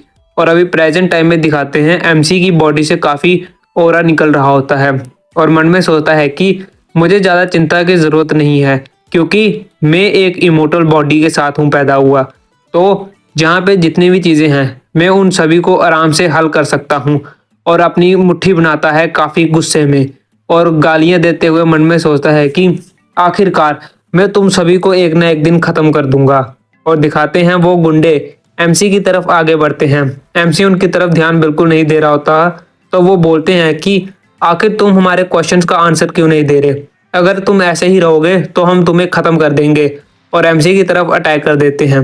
एमसी उनकी तरफ देखता है और अचानक से जैसे ही वो एमसी की तरफ अपनी स्वॉर्ड को घुमाते हैं, एमसी उन्हें डॉज करके उनके फेस पे एक पंच लगाता है जो कि काफी फास्ट होता है और उस गुंडे को कुछ भी पता नहीं चलता और वो पीछे गिर जाता है। जिसे देख के दूसरा गुंडा बोलता है ब्रदर आखिरकार तुम्हारे साथ ये क्या हुआ? मगर उतने टाइम में एमसी उसके पास भी आ जाता है और उसे भी ढेर कर देता है और काफी स्टाइल वाला मूव करते हुए उसे ढेर करता है। और एमसी भी मन में सोचता है कि मैं तो काफी ज्यादा ही स्ट्रांग हूँ यहाँ पे। मगर जो उन गुंडों का मेन हेड होता है एक टाइप से, जो कि एक बंदे को पकड़ के मार रहा होता है, वो भी उसे देख के शौक हो जाता है। और जो मार खाने वाला इंसान होता है वो भी काफी ज्यादा ही खुश होता है और हैरान होता है एमसी की पावर्स को देख के। और दिखाते हैं कि उन गुंडों में से एक काफी ज्यादा ही बुरी हालत में होता है। तभी एमसी उन दोनों की तरफ इशारा करता है और बोलता है काफी गुस्से में, मैं सिर्फ 3 तक काउंट करूंगा, यहाँ पे आ जाओ इससे पहले कि मैं तुम्हारे साथ कुछ और कर दूं। दिखाते हैं कि एमसी काफी गुस्से में अपना ओरा रिलीज कर रहा होता है और अगले पल दिखाते हैं कि वो दोनों देख के एमसी को डर चुके होते हैं। मगर एमसी उन्हें देखता है थोड़े टाइम तक और कुछ भी नहीं कहता और ऐसे ही शांत खड़ा रहता है। मगर जैसे ही एमसी अपनी काउंटिंग स्टार्ट करता है और 1 कहता है, वैसे ही जो इंसान मार खा रहा होता है वो अचानक से एमसी के आगे आ जाता है और अगले ही पल एमसी दूसरे इंसान की तरफ अपना पंच बढ़ाता है जो कि उस इंसान को मार रहा था, और वो इंसान काफी दमदार तरीके से पीछे गिरता है। और एमसी कहता है कि एक बदसूरत इंसान, वो भी बिना किसी सेंस के, वो तो मार खाना डिजर्व करता है हमेशा की तरह। और जो मार खा रहा इंसान होता है वो एक राहत की सांस लेता है। मगर एमसी बोलता है, हे तुम वहां पे। ये सुन के वो इंसान बोलता है, हाँ। एमसी बोलता है कि तुम वहां क्या कर रहे हो, यहाँ पे आके मेरे आगे बैठ जाओ, मैं तुमसे सिर्फ एक ही बात पूछूंगा। और दिखाते हैं कि एमसी ने उससे पूछा होता है कि ये कौन सी जगह है, और वो इंसान बोलता है कि ये जीजू है। जिसके बाद वो बताता है कि ये कैपिटल से थोड़ी दूर है और यहाँ पे मोस्ट ऑफ द विलेंस ही रहते हैं और ट्रेनिंग करते हैं। मगर यहाँ पे ज़्यादातर मार्शल आर्टिस्ट एकेडमी है और यहाँ पे काफ़ी लंबे समय से है। और दिखाते हैं कि इस इंसान का नाम सनहो होता है और पहला इंसान जिसे कि इमोर्टल जून ने देखा है। तो आगे इमोर्टल जून कहता है, एमसी अच्छा, तो बेसिकली ये एक ब्लैक वाटर मार विलेज है।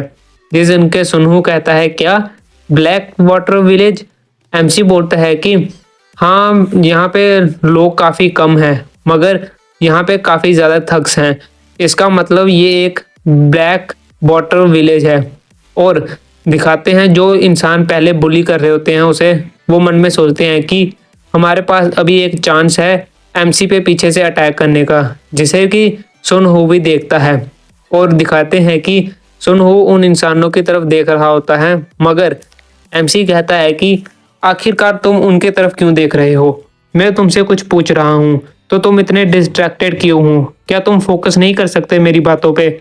सुनहो कहता है कि सॉरी सॉरी, और एमसी को सोचता है और कहता है कि वो इंसान तुम्हें परेशान कर रहे थे, आखिरकार वो कौन है, क्या तुमने उनसे पैसे उधार लिए हैं? जिसे सुन के सनहो चुप हो जाता है और टेंशन में आ जाता है और बोलता है कि ये मेरा पैसा नहीं है जो मैंने उनसे उधार लिया है, बल्कि मेरे सेक्ट ने उनसे पैसा उधार लिया था। जिसे सुन के एमसी शौक हो जाता है और बोलते हैं, क्या तुम्हारा सेक्ट? मगर क्या ये प्लेस मार्शल आर्ट एकेडमी है कोई? जिसे सुन के सुनहू बोलता है, हाँ हाँ बिल्कुल, ये एक मार्शल आर्ट एकेडमी है जिसका नाम है क्लीन वेव सेक्ट। और आगे बताता है कि ये एक काफ़ी रिस्पेक्टेबल सेक्ट है और मार्शल आर्ट एकेडमी जहाँ पे कि इंटरनल स्टाइल फिस्ट टेक्निक सिखाई जाती है, और ये मार्शल आर्ट वर्ल्ड में काफ़ी ज़्यादा ही फेमस थी। और यहाँ तक कि हर एक मार्शल आर्टिस्ट ने इस एकेडमी का नाम एक ना एक बार पक्का ही सुना हुआ होगा।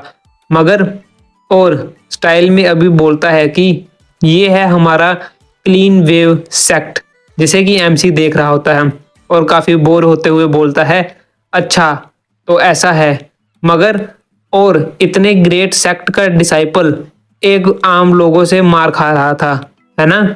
जिसे सुन के सुनहो हंसने लगता है और अजीब सी स्माइल करता है और आगे बोलता है, हाँ हाँ, वो तो इसलिए क्योंकि मैंने सेक्ट को अभी ही ज्वाइन किया है, और जब मैंने सेक्ट को ज्वाइन किया था तो ये सेक्ट पहले ही डिक्लाइन पे था। और आगे कहता है कि जो भी सेक्ट के डिसाइपल थे और बाकी सभी लोग, उन्होंने देखा कि सेक्ट कोई भी परफॉर्मेंस आगे नहीं इंक्रीज कर पा रहा है, तो वो सब लोग सेक्ट को छोड़ के चले गए एक एक करके। मगर एंड में ये हुआ कि, और दिखाते हैं कि सुनहू के हाथ में एक लेटर होता है, यहाँ पे उसके सेक्ट लीडर ने कहा होता है कि मैं पूरे सेक्ट को तुम्हें दे रहा हूँ, तो अब से तुम इस सेक्ट के लीडर हो। और सुनहू को उसने एक तरह से जो उधार होता है उसमें फंसा दिया होता है, और ये लेटर होता है जिसके कारण सुनहू की परेशानी स्टार्ट हुई होती है। और दिखाते हैं कि तभी सेक्ट में कोई आ जाता है और बोलता है कि अच्छा, तो तुम अब से न्यू सेक्ट लीडर हो। और दिखाते हैं कि ये वही 3 लोग होते हैं जो कि सुनहो को मार रहे थे, और वो आगे बोलते हैं कि जो तुम्हारे पहले वाले सेक्ट लीडर ने पैसे उधार लिए थे, चलो वो पैसे हमें वापस करो। और दिखाते हैं कि इसी तरह से उन्होंने सुनहो की धुलाई स्टार्ट कर दी थी। और सुनहो बताता है कि जो पहले वाला सेक्ट लीडर था उसने पैसों को उधार लेके सेक्ट को छोड़ दिया और मेरे पे सारा पैसा उधार दे दिया। मगर एमसी उसे रोकता है और बोलता है कि मैं बिल्कुल भी तुम्हारी सिचुएशन के बारे में इंटरेस्टेड नहीं हूँ, बट ऑनेस्टली बोलूँ तो तुम्हारी स्टोरी काफ़ी ज़्यादा ही सैड है, मगर मैं उसे सुनना नहीं चाहता। सुनहो बोलता है कि हाँ तुम सही हो, but I am sorry. MC भी काफी दुखी वाला चेहरा बनाता है कि और बोलता है कि अरे कुछ नहीं होता, वैसे भी मैं भी काफी बुरी सिचुएशन में हूँ अभी, और यहाँ तक कि मैं तो इस वर्ल्ड का भी नहीं हूँ।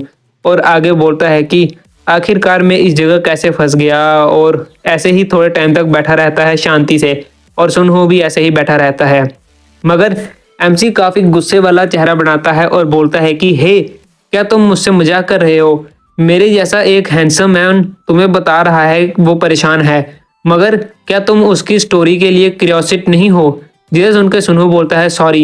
एमसी बोलता है कि अरे छोड़ो इन सबको, मगर क्या तुम मुझे कुछ कहना नहीं चाहते? सुनहो कहता है वेल थैंक यू मेरी मदद करने के लिए। एमसी बोलता है कि मैं ये नहीं कह रहा था मुझे कहने के लिए। तभी हमें एक अलग सी प्लेस दिखाई जाती है, ब्रोथल का सीन, जहाँ की स्नो फ्लावर पियर गार्डन होता है, और हमें दिखाई जाती है काफी सुंदर सी जगह। मगर वहां पे एक इंसान को मार रहे होते हैं, तो ये वही था जो कि पहले सुनहू को मार रहा था, और दिखाते हैं कि उसे दो लोग पीट रहे होते हैं और बोल रहे होते हैं कि तुम बेकार से इंसान, एक काम भी ढंग से नहीं कर सकते। और वो इंसान सॉरी सॉरी कह रहा होता है और बोलता है कि प्लीज मुझे माफ कर दो, और उसके बाकी के दो चमचे भी वहीं बैठे होते हैं। तभी उन्हें मारने वाला एक इंसान बोलता है बॉस, आखिरकार हम इस गाय से कैसे डील करें, और दिखाते हैं कि उसकी कंडीशन काफी खराब होती है। तभी हमें दिखाई जाती है एक लेडी, और जो कि दूसरी लेडी का मेकअप कर रही होती है और उसे ज्वेलरी पहना रही होती है।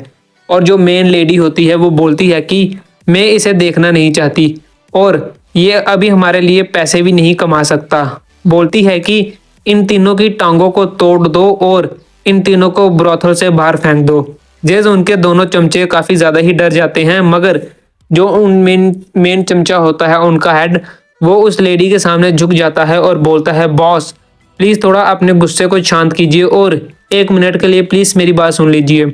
अगर वहां पे कोई नॉर्मल सा ह्यूमन होता तो हम पक्का ही उसे मार के आ जाते, मगर हमने छोटी सी मिस्टेक कर दी है, जो कि हम कभी भी हिम्मत नहीं करते।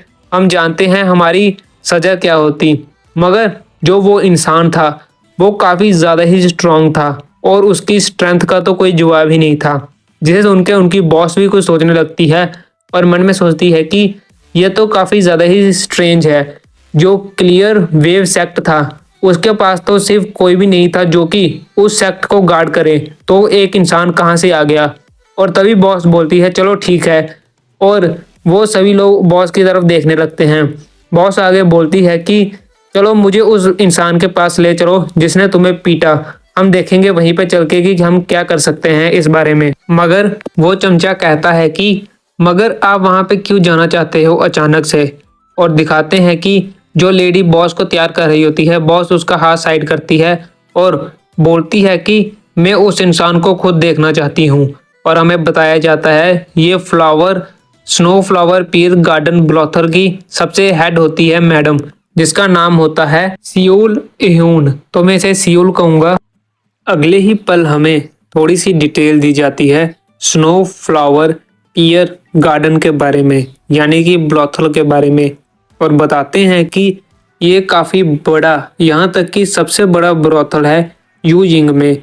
और यहाँ की जो हेड है मैडम सियोल, वो एक ऐसी ब्यूटी है जिसे कोई भी आराम से आसानी से नहीं देख सकता, ना ही पा सकता है। और वो काफी ज्यादा ही कैपेबल हैं, जो बिल्कुल नीचे से क्लाइम करके टॉप पे पहुंची हैं और ब्रोथल की हेड बनी हैं। मगर यहाँ तक कि उनकी क्रूर पर्सनैलिटी के बारे में भी हर कोई जानता है। वो काफी ज्यादा ही डेथलेस है और हर काम को करती हैं जो कि अननेसेसरी नहीं होता, और सबको अपने कर्जे में रखती है। जहाँ तक कि जी जुआंग में ज्यादातर लोग उनके कर्जे में हैं। और अभी कोई बोलता है रुक जाओ, ये एमसी ने सुन हू से बोला होता है और बोलता है कि तुम अभी तक सिर्फ अपनी सिचुएशन के बारे में ही बात कर रहे हो, मगर मैं इन सभी को क्यों सुनूं? जिस उनके सुनो बोलता है क्या? एमसी बोलता है कि रुक जाओ, मुझे ये क्लियर करने दो, मैं बस यहाँ पे बाय चांस आ गया हूँ और मेरी ऐसी कोई भी इंटेंशन नहीं है जो मैं तुम्हारी प्रॉब्लम्स को सॉल्व करूँ। जिसे सुन के सुनो बोलता है कि तुम सही कह रहे हो, और मन में सोचता है कि हाँ, ये सिर्फ मेरा एक लकी था जो इसने मुझे उन लोगों के हाथों पिटने से बचा लिया। मगर मैं चाह रहा था कि मैं इस इंसान पे पूरी तरह डिपेंड हो जाऊं और ये मेरी प्रॉब्लम्स को सॉल्व कर दे। मैं ऐसा कैसे सोच सकता हूँ? आखिरकार ये तो एक मार्शल आर्टिस्ट के लिए बड़े ही शेम वाली बात है। मगर मुझे खुद को अभी शांत कर लेना चाहिए। और आगे एमसी दिखाते हैं कि जो कि काफी स्टाइल में खड़ा होता है। सुनहो मन में सोचता है कि ये इंसान काफी ज्यादा ही रिमार्केबल है जो कि इतने आराम से उन सभी को पीट दिया। मगर एमसी रो रहा होता है, जिसे देख के सुनहो काफी ज्यादा ही शौक हो जाता है और बोलता है कि आखिरकार आप अचानक से क्यों रोने लग गए? जिसे सुन के एमसी बोलता है कि मैं रो नहीं रहा हूँ, बल्कि मेरे पास यहाँ कुछ पहनने के लिए नहीं है और मेरा एक शूज भी गुम हो चुका है। और मन में सोचता है कि जो मेरी स्ट्रेंथ है मैंने बस उसे थोड़ा सा ही यूज किया, मगर मेरी स्किन की कंडीशन देखो, मेरी स्किन खराब होने लग गई है। आखिरकार ये कैसे हो सकता है? यह सुन के सुनहु मन में सोचता है कि आखिरकार ये किस बारे में बात कर रहा है, आखिरकार ये करना क्या चाहता है और क्या कह रहा है। मगर एमसी एक बच्चे की तरह रोने लगता है और सुनहु काफी परेशान हो जाता है और मन में सोचता है कि आखिरकार इस इंसान का सिर कहाँ पे है और इसकी टेल कहाँ पे है। मैं तो इसे बिल्कुल भी समझ नहीं पा रहा कि ये किस टाइप का इंसान है। और एमसी काफी फनी बच्चों वाले एक्सप्रेशन की तरह रो रहा होता है। अभी हमें क्लीन वेव सेक्ट के अंदर का सीन दिखाते हैं, जहाँ पे एमसी ने उसी सेक्ट की यूनिफॉर्म पहन ली होती है। मगर एमसी बोलता है कि इसका कलर कितना बेकार है और इसका डिजाइन भी बिल्कुल अच्छा नहीं है। क्या तुम्हारे पास और कुछ नहीं है जो मैं पहन सकूं? मगर सुनहु बोलता है कि ये हमारे हेड मास्टर के क्लोथ्स हैं और यही सबसे अच्छी चीज है जो यहाँ पे आपको फिट आ सकती है। और एमसी उस क्लोथ को देखते हुए कुछ भी नहीं बोलता और बोलता है कि चलो कोई बात नहीं, मैं पहन ही लूंगा इसको। सुनहु बोलता है कि हाँ, वैसे भी ये ठीक है आप पे। और हमें क्लीन वेव सेक्ट का सीन दिखाया जाता है, जहाँ पे एमसी घूम रहा होता है और मन में सोचता है कि यहाँ पे ज़्यादा लोग नहीं हैं और मुझे कोई भी यहाँ दिखा नहीं। मुझे इस एरिया को अच्छे से देख लेना चाहिए ताकि मैं इस एरिया से यूज टू हो जाऊं। मगर वो एक चीज़ को देख के शौक हो जाता है, जहाँ पे एक जगह लिखा होता है ब्लू स्ट्रीम पैबलॉन, जिसे देख के एमसी बोलता है कि ये क्या है। तभी जो सुनहु बोलता है कि ये हमारे सेक्ट का ट्रेनिंग सेंटर है, अगर तुम चाहो तो अंदर से भी तुम देख सकते हो। एमसी जैसे ही डोर को खोलता है, अंदर देख के वो पूरी तरह शौक हो जाता है, क्योंकि जो ट्रेनिंग सेंटर होता है अंदर से वो काफ़ी ज़्यादा ही अच्छी कंडीशन में होता है। और एमसी बोलता है कि ये ट्रेनिंग सेंटर तो अंदर से काफ़ी ज़्यादा ही बड़ा है और ये तो काफ़ी ज़्यादा ही साफ है। ऐसा लगता है इस जगह को हमेशा कोई साफ करता रहता है। सुनो बोलता है कि जबकि ये ट्रेनिंग हॉल है तो इसे हमेशा अच्छी कंडीशन में रखना चाहिए, तो इसलिए हमेशा मैं ही इस जगह को साफ करता रहता हूँ। तभी एमसी मन में कुछ सोचने लगता है और सोचता है कि मुझे इस जगह को अच्छे से देख लेना चाहिए और मुझे रास्ता ढूंढना चाहिए वापिस इमोर्टल लैंड पे जाने का और ताओ यून विलेज पे जाने का। और मन में सोचता है कि मुझे ये भी ढूंढना पड़ेगा जो मेरी सेलेस्टियल एनर्जी है, मैं उसे वापिस इकट्ठा कैसे करूं पहले की तरह। और मन में सोचता है हाँ, सेलेस्टियल एनर्जी, यहाँ पे पक्का कोई ना कोई तरीका होगा। और बोलता है चिल्लाते हुए, ठीक है, मैं इस जगह को टेक ओवर कर रहा हूँ। मगर तभी हमें किसी के पैर दिखाए जाते हैं और उसके आगे पीछे काफ़ी लोग होते हैं और वो बोलती है कि अच्छा, तुम इस जगह को टेक ओवर कर रहे हो, मगर तुम हो कौन? जिसे कि एमसी भी सुन के थोड़ा शौक हो जाता है और वो लेडी आगे बोलती है कि आखिरकार तुम इस डूबती हुई जगह को बचाने के लिए यहाँ पे आए हो, मगर हो कौन आखिरकार तुम? अगर तुम्हें पता नहीं है तो ये पूरी जगह स्नो फ्लावर पियर गार्डन को बिलोंग करती है। और हमें दिखाई जाती है मैडम सियोल और वो आगे बोलती है कि तुम काफ़ी ज़्यादा ही लेट हो, अगर तुम इस जगह के सारे पैसों को चुका देते हो तो तुम इस जगह को ले सकते हो। ये सुन के एमसी बोलते हैं क्या तुम्हें क्या लगता है, क्या मैं इस जगह का कोई डिसाइपल हूँ? ये सुन के मैडम सियोल बोलती है कि तुम अभी पागलों की तरह एक्टिंग मत करो, तुमने इस सेक्ट के क्लोथ्स को पहना हुआ है तो तुम इस सेक्ट के डिसाइपल नहीं तो क्या हो? जिसे सुन के एमसी एक तरफ इशारा करता है और बोलता है कि ये आउटफिट तो मुझे इसने दिया था, सुनहो ने। तो ये लगता है मुझे यहाँ पे कोई मिसअंडरस्टैंडिंग हो गई है। मगर जैसे ही दिखाया जाता है उस जगह पे सुनू होता ही नहीं है, वो वहां से पूरी तरह गायब हो चुका होता है, जिसे देख के एमसी भी काफी ज्यादा ही शौक हो जाता है और काफी ज्यादा ही गुस्सा होता है और बोलता है कि आखिरकार वो कमीना गया कहाँ पे यहाँ से। और दिखाते हैं कि सुनहू वहां पे ही किसी दीवार के पीछे छुपा हुआ होता है। मैडम सियूल कहती है कि मेरा इससे कोई भी मैटर नहीं है, ये जगह मुझे बिलोंग करती है और तुम यहाँ से दफा हो जाओ।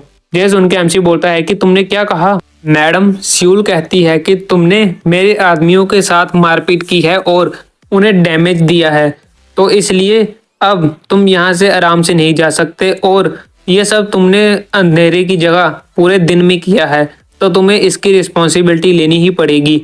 जेज उनके एमसी बोलता है क्या सच में आखिरकार यहाँ पे ये सब हो रहा है। तभी मैडम सियूल अपना हाथ उठाती है और बोलती है कि चलो इस इंसान को अच्छे से पीटो और इसे थोड़े मैनर्स सिखाओ। और मैडम सियूल के सभी लोग एमसी पे अटैक कर देते हैं और दिखाते हैं कि काफी खौफनाक मंजर होता है और एमसी कुछ देखता है और उन सभी पे अटैक कर देता है एमसी भी। एमसी के एक ही अटैक से वो सब लोग अलग अलग जगह उड़ने लगते हैं, जिसे देख के मैडम सियोल भी थोड़ा शौक हो जाती है और सुनहू भी देखने लगता है एमसी की साइड। और मैडम सियोल सोचती है कि आखिरकार ये कौन है जिसने कि मेरे सभी लोगों को इतने आराम से पीट दिया। ऐसा तो जुन जियोल में कोई भी नहीं था। मैंने तो अच्छे से सिचुएशन को एनालाइज किया था, लगता है कि ये कहीं बाहर से आया हुआ है, मगर आखिरकार ये गाय है कौन जो इस वर्ल्ड में एग्जिस्ट करता है। और दिखाते हैं एमसी मैडम सियूल की तरफ आ रहा होता है और अपनी सांस को बाहर छोड़ता है और बोलता है कि चिंता मत करो, ये मेरी हैबिट्स नहीं है कि मैं वुमेन्स को पीटूं।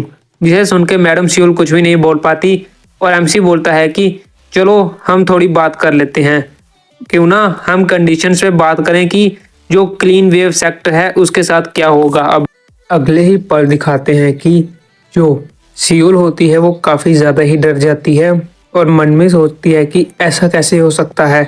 मगर एमसी बोलता है कि आखिरकार तुम्हारे साथ क्या गलत है, क्या तुम अब मेरे साथ बातें करना चाहती हो, क्यों ना हम आराम से नेगोशिएशन करें क्लियर वेव सेक्ट को लेके। और दिखाते हैं जो सुनू होता है वो कहीं पे छुपा होता है और एमसी की बात सुन के शौक हो जाता है, क्योंकि आगे से सियोल कहती है कि अच्छा तुम्हारी बातें तो बिल्कुल ही रिडिकुलस हैं, तुमने मुझे कहा था कि तुम क्लीन वेव सेक्ट के डिसाइपल नहीं हो, मगर अभी तुम मुझसे बात करने की बातें कर रहे हो। एमसी कहता है कि चलो उसे भूल जाओ और क्यों ना हम अभी बातों को स्टार्ट करें और अच्छे से नेगोशिएशन करें क्लियर वेव सेक्ट को लेके। और दिखाते हैं सियूल काफ़ी ज़्यादा ही घबरा रही होती है और दिखाते हैं एमसी काफ़ी ज़्यादा ही हैंडसम लग रहा होता है और सियूल स्माइल करते हुए मन में सोचती है कि ये काफ़ी ज़्यादा ही इंटरेस्टिंग केस है और वहाँ से जाने लगती है और बोलती है कि क्यों ना हम किसी अच्छी प्लेस पे चले। और दिखाते हैं एमसी पीछे से हाँफता है और मन में सोचता है थैंक गॉड, और अपनी पावर को महसूस करते हुए मन में सोचता है कि जैसा कि मैंने एक्सपेक्ट किया था मैं अभी ह्यूमन बॉडी में हूँ, तो इसका मतलब जो मेरी सेलेस्टियल एनर्जी है उसकी भी एक लिमिट है और अभी मैं उस सेलेस्टियल एनर्जी को यूज़ नहीं कर सकता। अच्छा हुआ ये लेडी नेगोशिएशन के लिए मान गई, क्योंकि अभी अभी जब मैंने अपनी स्ट्रेंथ को यूज़ किया तो मेरी सेलेस्टियल एनर्जी सारी की सारी ख़त्म हो गई। अगर ये फाइट कंटिन्यू होती तो मैं सिर्फ डिसएडवांटेज में रहता और काफ़ी खतरनाक सिचुएशन में रहता।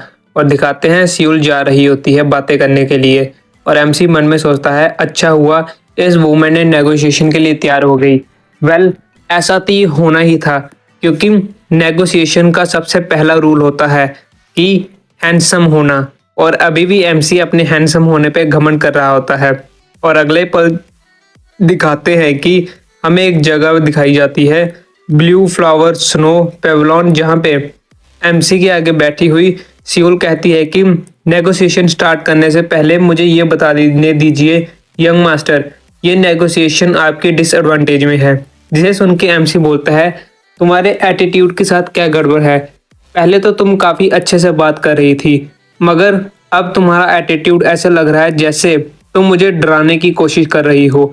जिसे सुन के सियूल कहती है कि अच्छा तो क्या तुम इस जगह को लेना नहीं चाहते?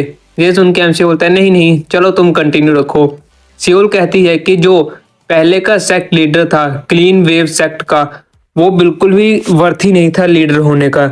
वो हमेशा पूरा दिन ड्रिंक करता रहता था और ब्लॉथल की वुमेन्स के आगे पीछे ही घूमता रहता था, और यहाँ तक कि उसने काफी ज्यादा ही बड़ा कर्ज ले चुका है क्लीन वेव सेक्ट के ऊपर। और अभी एक डॉक्यूमेंट दिखाते हुए बोलती है कि ये वो कॉन्ट्रैक्ट है जहाँ पे साफ साफ लिखा हुआ है कि उसने काफी ज्यादा ही बड़ा उधार लिया है हम लोगों से, तो जो क्लीन वेव सेक्ट है वो इतने आराम से बच के निकल नहीं सकता।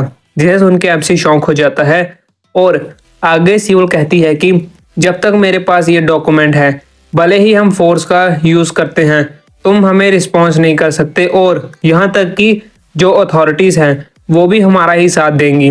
और आगे बोलती है जबकि आज तुम्हें देखने के बाद मैंने अपने माइंड को चेंज कर लिया है, तो ये तुम पे डिपेंड करता है कि तुम जैसा मुझे आंसर दोगे वैसा ही क्लीन वेव सेक्ट का फेट होगा। ये सुनने के बाद एमसी मन में सोचता है क्या इसने अपना माइंड चेंज किया मेरी स्ट्रेंथ देखने के बाद, ना कि मेरा लुक देखने के बाद? कितनी बेकार बात है। मगर सियोल आगे बोलती है ऑफ कोर्स यहाँ पे एक काफी जरूरी पार्ट लिया है तुम्हारे लुक्स ने मेरे डिसीजन को चेंज करने के लिए। ये सुन के एमसी हंसने लगता है और बोलता है अच्छा अच्छा तो ऐसा है। सियोल कहती है कि अगर तुम उस जगह को लेना चाहते हो तो तुम क्या करोगे उस जगह का, और कैसे मेरे पैसों को लुटाओगे? ये सुन के एमसी सोचता है कुछ और सियोल कहती है कि मैं एक बिजनेस वूमन हूँ, तो मैं उन्हीं चीजों में इन्वेस्ट करती हूँ जिनमें प्रॉफिट हो।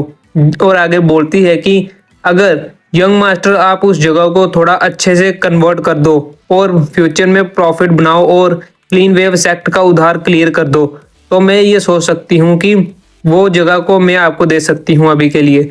ये सुन के एमसी बोलता है सेक्ट, मगर तुम क्या कह रही हो? मेरा तो ऐसा कोई भी प्लान नहीं है वहां पे कोई न्यू सेक्ट एस्टैब्लिश करने का। ये सुन के सियोल बोलती है क्या आप प्लान नहीं कर रहे कि आप क्लीन वेव सेक्ट की जगह वहां पे कोई न्यू सेक्ट बनाओगे या उसी को कंटिन्यू करोगे? जे उनके एमसी बोलता है हाँ। सियोल मन में सोचती है कि अच्छा तो ये एक नॉर्मल सा पर्सन है जो फिर उस जगह को रहने के लिए ही ढूंढ रहा है सिर्फ। जिसे सुन के वहां से सियोल उठते हुए जाती हुए बोलती है कि मेरे को एक मिसअंडरस्टैंडिंग हो गई थी, ये नेगोशिएशन यहाँ पे खत्म होती है। ये सुन के एमसी मुस्कुराता है और बोलता है कि जो तुमने सिर पे रखा हुआ हेयर पीस है क्या वो काफी ज्यादा भारी नहीं है? ये सुन के सियोल बिल्कुल ही शौक हो जाती है और एमसी आगे बोलता है कि मैं बस थोड़ा सा क्यूरियोसिट हूँ क्योंकि वो जो हेयर पीस है वो काफी बड़ा लग रहा है और काफी भारी भी होगा, है ना? सियोल बोलती है क्या तुम क्या कह रहे हो? एमसी बोलता है कि हर मॉर्निंग उसे पहनना और यहाँ वहाँ घूमना, क्या तुम्हारी गर्दन दर्द नहीं हो जाती? क्यों ना तुम उसे पहनना रहने दो। ये सुनकर सियोल बोलती है कि आखिरकार तुम कहना क्या चाहते हो? एमसी थोड़ा सा मुस्कुराता है और कुछ कहने लगता है। ये सुनकर सियोल काफी ज्यादा ही गुस्सा हो जाती है और एमसी बोलता है कहीं ऐसा तो नहीं कि तुम, और तभी एक अटैक दिखाया जाता है जो एमसी के साइड में लगता है और एमसी बोलता है कि जैसा तुम रिएक्शन कर रही हो इसका मतलब कि मैं बिल्कुल सही हूँ। जो तुम्हारे सिर के बाल हैं वो झड़ रहे हैं या फिर तुम थोड़ी सी टकली हो गई हो।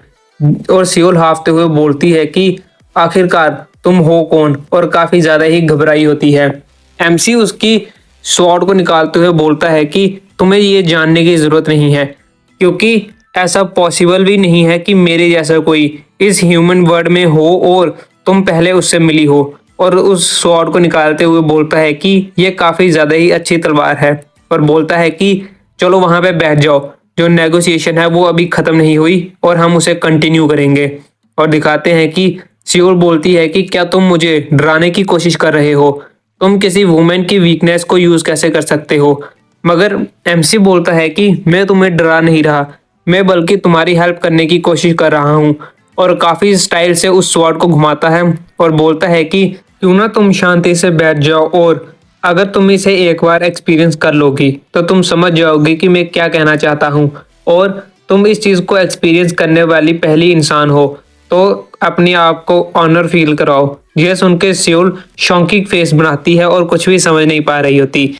आगे एमसी कहता है कि क्यों ना तुम मुझ पे ट्रस्ट करो और मैं तुम्हारी प्रॉब्लम को सॉल्व कर दूंगा। तुम्हें हर दिन ये भारी सा हेयर पीस पहनने की जरूरत नहीं पड़ेगी। ये सुन के जो सियोल होती है वो कुछ भी रिएक्शन नहीं देती और शौक रहती है, मगर एमसी काफी खतरनाक स्माइल कर रहा होता है। तभी हमें उस जगह का सीन दिखाया जाता है और सियोल ने अपने सिर का पीस उतार दिया होता है और दिखाते हैं कि उसके बाल झड़ चुके होते हैं एक एरिया के। और कहती है कि क्या मैं तुम पे ट्रस्ट कर सकती हूँ, जल्दी से मेरी बातों का जवाब दो। एमसी बोलता है कि क्यों ना तुम थोड़ी देर के लिए चुप रहो, मैं कुछ सोच रहा हूँ।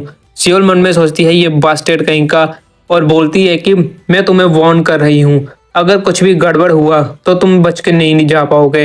एमसी मन में सोचता है कि ये एरिया काफी ज्यादा ही बड़ा है, जितना मैंने सोचा था उससे भी बड़ा, इसलिए ये अपना हेयर पीस पहनती थी और इस जगह को कवर करके रखती थी। जैसा कि ये अभी है, इसका मतलब ये काफी यंग एज में ही इसके बाल झड़ने लग पड़े थे, तो इसलिए इसने हेयर पीस पहनना चूज कर लिया। और उसी को एमसी अभी देख रहा होता है और सियोल भी मन में कुछ सोच रही होती है और काफी घबराई होती है और बोलती है कि हाँ, मैं समझ सकती हूँ कि तुम थोड़ा शौक हो गए हो इस चीज को देख के। वैसे भी जो एक वुमन होती है उसकी ब्यूटी ज्यादातर उसके बालों से ही होती है, तो ये काफी आम बात है कि तुम शौक हो गए इसे देख के। और अपनी स्टोरी बताती है कि जब मैं 15 साल की थी तो जो ब्रोथल के हेड थे वो मर गए, जिसके बाद की सभी लोगों की नज़र ब्रोथल पे थी और हमें दिखाया जाता है सियोल का सीन। और सभी जो जेंट्स थे वो बोल रहे थे कि कितना अच्छा जैकपॉट है, क्यों ना हम जो अभी की ब्रोथल की ओनर है उसे सेड्यूस करने की ट्राई करें। और ऐसे ही सियोल अपनी स्टोरी बता रही होती है, मेरे लिए काफ़ी ज़्यादा ही मुश्किल था उन सभी मैंस के बीच में सरवाइव करना। मैं इस जगह से भाग जाना चाहती थी, मगर जब भी मैं ब्रोथल की लड़कियों को देखती थी तो मैं सोचती थी कि इनके साथ बाद में क्या होगा, इसलिए मैं वहां से भाग नहीं पाई। और एंड में मैंने ब्रोथल का इन्फ्लुएंस बढ़ाया और सबसे टॉप पे चली गई, जिसके बाद कि किसी ने भी ब्रोथल की तरफ अपनी नज़रें नहीं घुमाई और यहाँ तक कि कोई भी इंसान मेरे खिलाफ नहीं जाने वाला रहा। मगर इस पूरे स्ट्रेस से जो मेरे बाल हैं वो झड़ना स्टार्ट हो गए काफ़ी यंग एज में ही। ये सुन के एमसी कुछ सोचता है और कहता है कि अगर ऐसा है तो ये तुम्हारी वीकनेस नहीं बल्कि ये एक बैज है तुम्हारे ऑनर का। ये सुन के सियोल शौक हो जाती है और बोलती है, बैज, वो भी मेरे ऑनर का? क्या तुम मुझसे मजाक कर रहे हो? एमसी बोलता है बिल्कुल भी नहीं, और आगे कहता है कि जो तुम्हारी स्टोरी सुनने के बाद मैंने ये डिसाइड किया है कि तुम जिस पार्ट को छुपाना चाहती हो, क्यों ना मैं उस पार्ट को ऐसे कन्वर्ट कर लूँ कि जिसे सब लोग एडमायर करें। जिसे सुन के सियोल बोलती है, क्या आखिरकार तुम प्लान क्या कर रहे हो करने की? और काफी ज्यादा घबराई होती है, मगर एमसी कहता है कि ऐसे ही बैठे रहो, अगर तुम थोड़ा सा भी हिलोगी तो तुम्हारे कान कट जाएंगे। और अपने हाथ को आगे बढ़ाता है और बोलता है कि मैं अब अपना काम स्टार्ट कर रहा हूँ, और काफी आइकॉनिक मूव के साथ अपना काम करता है, जिसे देख के सियोल भी काफी शौक हो गई होती है और मन में सोचती है कि आखिरकार ये हो क्या रहा है, ये तो काफी ज्यादा ही तेज है, ये किसी इंसान की स्पीड हो ही नहीं सकती। और आगे बोलती है कि 1 मिनट रुक जाओ, क्या तुम श्योर हो जो तुम अभी कर रहे हो वो बिल्कुल ठीक रहेगा? एमसी बोलता है कि मैंने तुम्हें पहले भी कहा था, अगर तुम थोड़ा भी हिलोगी तो तुम्हारा एक कान कट जाएगा और तुम्हें अपने कानों को खोना पड़ेगा। और दिखाते हैं एमसी काफी ज्यादा ही खतरनाक लुक दे रहा होता है। सियोल जैसे ही पीछे घूमती है, अगले ही पल दिखाते हैं कि वहां बिल्डिंग से चिल्लाने की बाहर आवाज आती है सियोल की, जिसे कि सियोल के लोग सुनते हैं और बोलते हैं कि आखिरकार ये क्या था, क्या अभी अभी तुमने किसी के चिल्लाने की आवाज सुनी? और दिखाते हैं कि वहां से सियोल बाहर आती है और उसके लोग बोलते हैं वो तो मैडम है, और बोलते हैं मगर 1 मिनट रुक जाओ, उनके हेयर्स के साथ क्या हुआ? और दिखाते हैं अगले ही पल एमसी ने न्यू हेयर स्टाइल कर दिया होता है सियोल का, जिसे देख के कि बाकी सभी लोग शौक हो गए होते हैं क्योंकि वो पहले से भी ज्यादा ब्यूटीफुल लग रही थी। और दिखाते हैं सियोल जो काफी शांति से वहां पे आराम से खड़ी थी, और बोलते हैं उसके आदमी, मैडम क्या आप ठीक हो? और उसे घेर लिया होता है और बोलते हैं कि आखिरकार आपके बालों के साथ क्या हुआ? सियोल बोलती है कि हम लोग वापिस जा रहे हैं। जे सुन के उसके लोग बोलते हैं, क्या आप क्या कह रहे हो? सियोल बोलती है कि यहाँ पे हमारा काम हो चुका है, तो चलो सब लोग वापिस चलो यहाँ से। उसके लोग बोलते हैं मगर जो उधार था उसका क्या हुआ? जिसे कि सियोल सोचती है और एमसी की तरफ घूमते हुए देखती है, और एमसी काफी ज्यादा ही शाइन कर रहा होता है खड़े खड़े। और थोड़ी सी स्माइल करता है। जैसे ही एमसी स्माइल करता है, भाई लोग देखो सियोल का रिएक्शन, वो शर्माने लगती है और वहां से जल्दी जल्दी भागने लगती है और मन में सोचती है कि हो सकता है कि ये इस जगह को ट्रांसफॉर्म कर दे और जो जिस चीज को मैं छुपाना चाहती थी उसे भी इसने काफी ज्यादा ही ब्यूटीफुल बना दिया।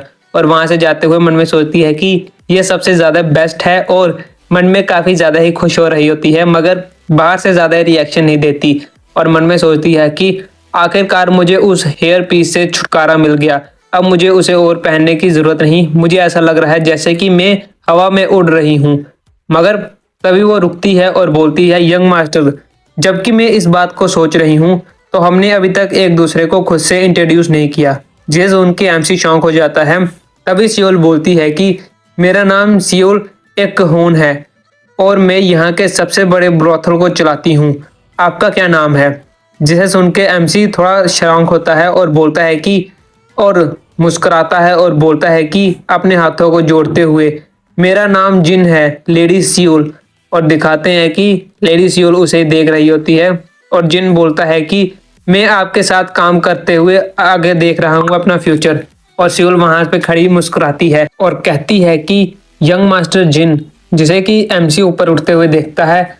और सियोल बोलती है कि जैसा कि मैंने देखा है ये जगह काफी ज्यादा ही बुरी कंडीशन में है, मगर अगर आप इस जगह का इंचार्ज लोगे तो ये पक्का ही ट्रांसफॉर्म हो जाएगी और काफी ज्यादा ही यूजफुल बन जाएगी।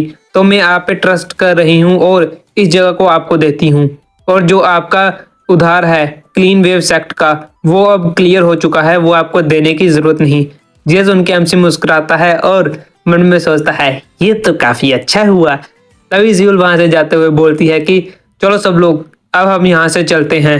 और उसके सभी लोग वहां से चलने लगते हैं और दिखाते हैं कि सियोल मन में काफी ज्यादा ही खुश होती है और मन में सोचती है कि जब इस जगह को जो एमसी है वो खोल देगा सैलून की तरह, तो मैं यहाँ की एक रेगुलर कस्टमर बनूंगी पक्का।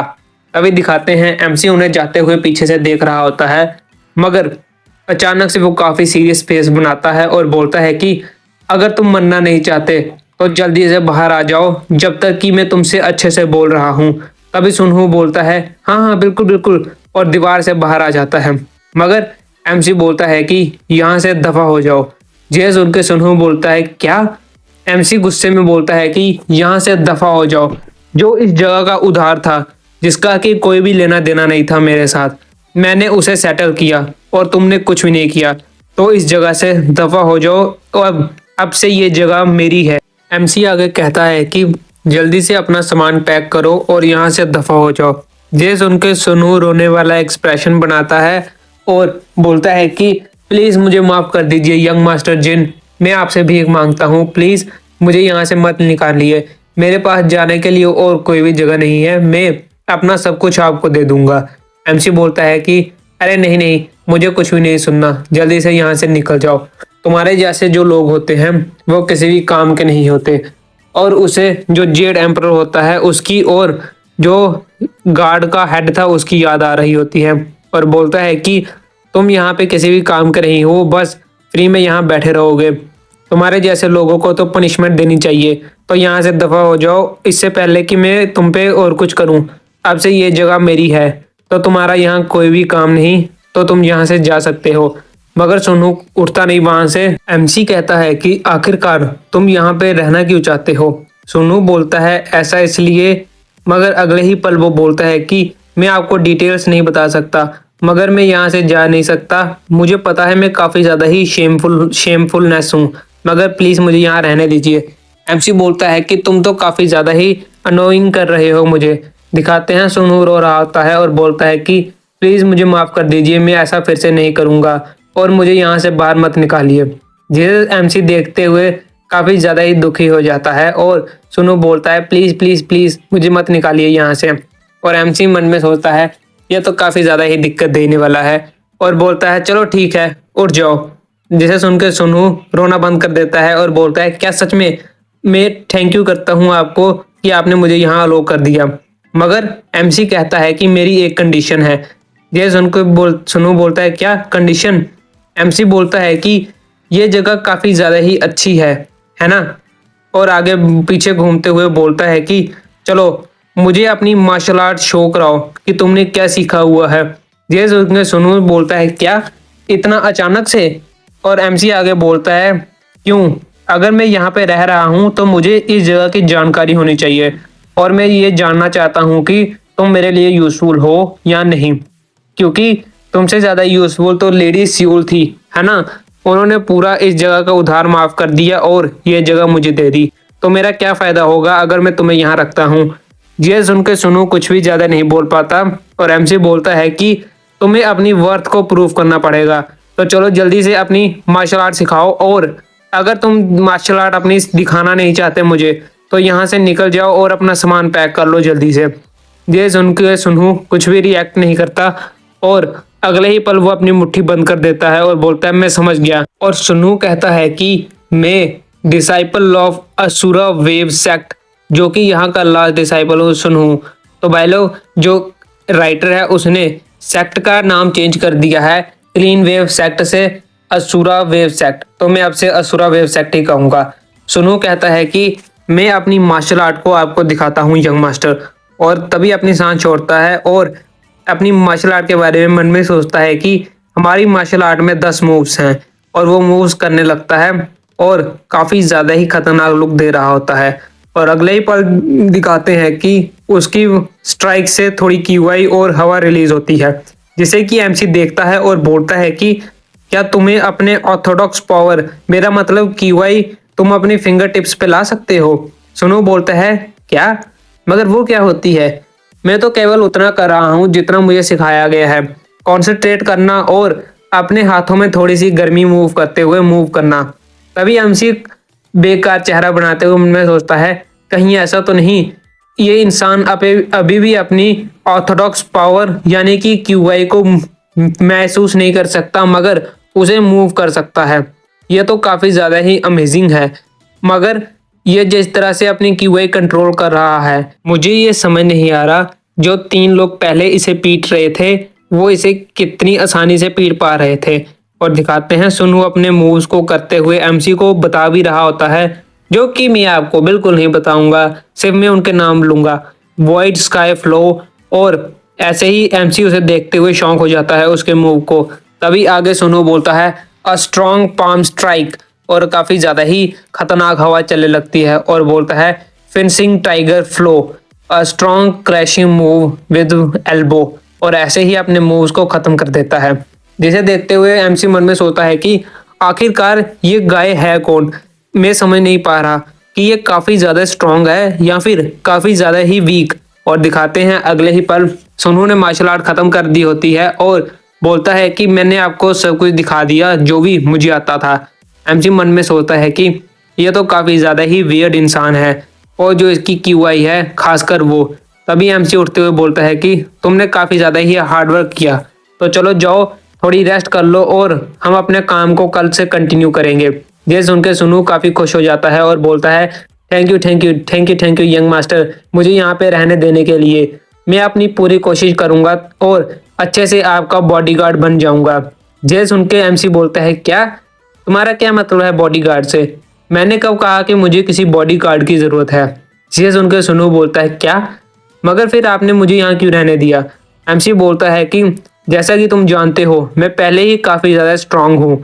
सुनो बोलता है फिर अगले ही दिन हमें दिखाते हैं कि जैसे ही सुबह होती है जो असुरा वेव सेक्ट होता है उसके बाहर वही 3 लोग आ जाते हैं जो कि स्टार्टिंग में सुनहू को मार रहे थे, और सुनहू भी उनके सामने खड़े होते अजीब से हंस रहा होता है और बोलता है कि आई एम सॉरी, जो उधार का इशू था वो तो कल ही सेटल हो गया, तो आप लोग यहाँ पे क्यों हो। तभी उनका जो एक मेन हेड टाइप होता है वो बोलता है कि मैडम ने हमें यहाँ पे आने के लिए कहा था। तभी एमसी बोलता है कि तुम्हें मैंने यहाँ आने के लिए कहा था। तभी वो सब लोग एमसी की तरफ देखते हैं और एमसी बोलता है कि तुम तो काफी ज्यादा ही जल्दी आ गए, बिल्कुल बेगर्स की तरह जैसे वो कॉइन मांगने आते हैं, मगर मैंने मैडम शियोल को कल ही लेटर भेजा, तुम तो काफी जल्दी आ गए, ये जान के मुझे काफी अच्छी हुई। और ये तुम तीनों लोग ही हो जो कि पहले भी मुझसे मिल चुके हो, है ना। सुनो बोलता है कि मगर ये लोग यहाँ पे क्या कर रहे हैं। एमसी बोलता है कि ये मेरी किसी चीज में हेल्प करने आए हैं और जैसा कि कल का हमारा काम हो चुका है तो आज से हम अपना काम को कंटिन्यू करेंगे और तुम सब लोग याद रखना, जो कि ये तीनों गैंगस्टर हैं, मुझे तुम्हारा नाम तो नहीं पता, इसलिए मैं तुम्हें खुद से बुलाऊंगा। जो साइड वाला है उसका नाम मैं यांग रखता हूँ, मिड वाले का एक, और जो सबसे बड़ा है उसका ची। जिसे सुन के वो तीनों बोलते हैं, क्या कहीं तुम पागल तो नहीं हो गए, ये कैसे नाम है, और हमारे पास हमारे खुद के नाम है, तो तुम हमारी इंसल्ट क्यों कर रहे हो। तभी एमसी भी अपना फीस्ट बनाता है, जिसे देख के वो तीनों बोलते हैं, वैसे लड़ाई करने की क्या जरूरत है, ये तो बस एक नाम का ही इशू है, कोई बात नहीं, जो आपने नाम बोले वो भी अच्छे हैं। तभी एमसी बोलता है, चलो ये अच्छा है, और बोलता है कि तुम तीनों अपने ऊपर के कपड़ों को खोल दो और पीठ करके खड़े हो जाओ। जे सुन के वो तीनों बोलते हैं, क्या, मगर ऐसा क्यों। एमसी बोलता है, क्या तुमने मुझे सुना नहीं, अपने ऊपर के कपड़े खोलो और पीछे मुंह करके खड़े हो जाओ। मगर वो बोलते हैं कि यंग मास्टर, मगर हमें ऐसा क्यों करना चाहिए, और काफी ज्यादा ही घबरा रहे होते हैं। एमसी तभी अपनी आंखें दिखाते हुए बोलता है, जैसा कि मैंने कहा वैसा करो।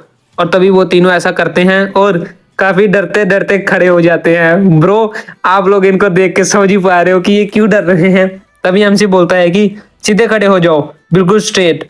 तभी एमसी बोलता है कि चलो अब तुम सब लोग रेडी हो तो मैं काम स्टार्ट करता हूँ। और दिखाते हैं एमसी के हाथ में इंक होती है, और तभी एमसी उन पे कुछ ड्रॉ करने लगता है और बोलता है कि हिलना मत। सुनो बोलता है कि आखिरकार आप क्या कर रहे हो, और हमें दिखाते हैं एमसी कुछ ड्रॉ कर रहा होता है और बोलता है कि ये सब खत्म हो गया।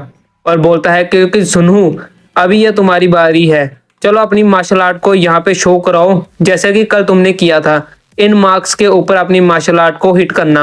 ये सुनकर सुनू बोलता है, क्या, और मन में सोचता है कि आखिरकार ये चल क्या रहा है इस वर्ल्ड में। तभी एमसी मन में सोचता है कि आखिरकार ये सुनू सोच क्या रहा है, ये आगे क्यों नहीं बढ़ रहा। तभी वो तीनों लोग बोलते हैं कि एक मिनट रुक जाओ, कहीं तुम ऐसा तो नहीं कह रहे हम यहाँ शांति से खड़े रहें और ये जो सुनहू है ये हम लोगों को मारे, क्या ये एक तरफी मार पिटाई नहीं है। मगर जो एमसी होता है वो उस ब्रश को तोड़ते हुए बोलता है, क्यों ना सुनहू की जगह मैं तुम पे प्रैक्टिस करूं। जिसे सुन के वो तीनों बोलते हैं, नहीं नहीं नहीं नहीं, ऐसा ठीक है, हम जो असुरा वेव सेक्ट है उसकी मार्शल आर्ट को ज्यादा अच्छा मानते हैं, तो चलो सुनू तुम ही हमें मारो। ये सुन के सुनू बोलता है, वेल। तभी एमसी बोलता है, जल्दी करो जल्दी करो। और दिखाते हैं एमसी बोलता है कि तुमने कल मुझे अपने सेक्ट की मार्शल आर्ट दिखाई थी, जो कि काफी ज्यादा अच्छी है, तो तुम्हें बस वैसे ही मूव्स को करना है। और जैसा कि कल तुम्हारी मार्शल आर्ट काफी ज्यादा ही अच्छी थी, तो ये जो पिक्स हैं ये उस चीज की प्रैक्टिस के लिए सबसे अच्छे रहेंगे, जो कि जो रियल मार्शल आर्ट है असुरा वेव सेक्ट की, उसे दिखाने के लिए। ये सुन के सुनू को भी हिम्मत मिलती है और वो अपनी क्यूआई रिलीज करने लगता है अपने हाथों में थोड़ी थोड़ी, और बोलता है मैं ये समझ गया, तो चलो मैं इसे स्टार्ट करता हूँ। एमजी मन में सोचता है कि चलो अब स्टार्ट करो और दिखाओ कि तुम क्या कर सकते हो। अभी सुनू हाफ सांस छोड़ता है और अपनी स्ट्राइक को स्टार्ट करता है, सिंगल फ्लो आर्ट 10 मूव। और दिखाते हैं जैसे ही उसका अटैक जो उनका हेड होता है उसे लगता है, वो बाकी दोनों लोग शौक हो जाते हैं और वो तीनों ही मन में सोचते हैं कि अभी अभी हमने जो महसूस किया, क्या तुमने भी वही महसूस किया। और दिखाते हैं वो तीनों मन में सोचते हैं कि ऐसा नहीं हो सकता। और दिखाते हैं सोनू उन पे लगातार अटैक कर रहा होता है और वो तीनों मन में सोचते हैं जो इसकी स्ट्राइक्स हैं वो तो काफ़ी ज़्यादा ही कमज़ोर है, मगर ऐसा कैसे हो सकता है। तभी सोनू दिखाते हैं जो कि लगातार अटैक कर रहा होता है और दिखाते हैं उन तीनों को काफ़ी ज़्यादा ही अच्छा महसूस हो रहा होता है, एक तरह से मसाज की तरह। और वो तीनों मन में सोचते हैं कि जो ये कोल्ड एनर्जी है वो तो काफ़ी ज़्यादा ही अच्छी है। और दिखाते हैं सोनू अपनी मार्शल आर्ट को यूज़ कर रहा होता है और मन में सोचते हैं कि ये जितनी बार भी हमें टच कर रहा है, जो मेरी पीठ का दर्द है वो कम होता जा रहा है। और वो काफ़ी ज़्यादा ही खुश हो रहे होते हैं उसकी मार्शल आर्ट को खुद पे यूज़ होता देख के, जिसे कि एमसी भी नोटिस करता है और मन में सोचता है कि उनके रिएक्शन से ऐसा लग रहा है उन्हें ये मसाज काफ़ी ज़्यादा ही अच्छी लग रही है। और मन में सोचता है कि जो सुनू की मार्शल आर्ट है वो एनिमी के वीक स्पॉट्स पे अटैक करती है और अपोजिट जो दुश्मन की बॉडी होती है उसे पूरी तरह से डिस्ट्रॉय कर देती है। मगर इसे अगर अच्छे से यूज़ करा जाए तो ये एक मसाज की तरह भी बन सकती है, जो कि मेलेडियंस और एक्यूपंक्चर पॉइंट्स को अच्छे से ट्रीट करे। तो ये जो मार्शल आर्ट है वो कम्प्लीटली एनिमी को डिस्ट्रॉय करने पे है, मगर थोड़ा सा चेंज करने पे ये काफ़ी ज़्यादा ही मॉडिफाई बन जाएगी और ये काफ़ी ज़्यादा ही अच्छी बनेगी सबकी बॉडी पे यूज़ करने के लिए। और मन में सोचता है कि अच्छा हुआ मैं इमोर्टल लैंड पे उस बूढ़े इंसान के पास बैठा करता था थोड़े टाइम, जिससे कि मुझे थोड़ी नॉलेज मिल गई। और हंसते हुए मन में सोचता है कि वैसे वो दिखने में तो काफ़ी ज़्यादा ही अगली था और काफ़ी बदसूरत था, मगर काफ़ी ज़्यादा ही फनी ओल्ड मैन था। जो सुनहू की एक्यूपेंचर पॉइंट्स हैं वो भी काफ़ी ज़्यादा ही उसी की तरह थोड़े थोड़े सिमिलर हैं, और जो उसकी क्यूआई है वो भी। बस अगर मैं इसका यूज़ करूं और तभी वो उनके रिएक्शन देखता है जो कि काफ़ी खतरनाक होते हैं, जिसे देख के एमसी बिल्कुल ही फ्रीज हो जाता है। और दिखाते हैं कि मन में सोचता है कि हाँ ये काम करेगी, वैसे मुझे कॉन्फिडेंस है।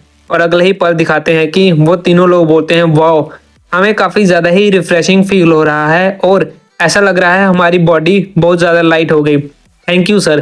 तभी एमसी बोलता है थैंक यू तुम्हारे हार्ड वर्क के लिए, थ्री गैंगस्टर ब्रदर्स। तभी वो तीनों बोलते हैं वेलकम, अगर आपको फ्यूचर में भी हमारी ज़रूरत पड़े तो हमें याद करना।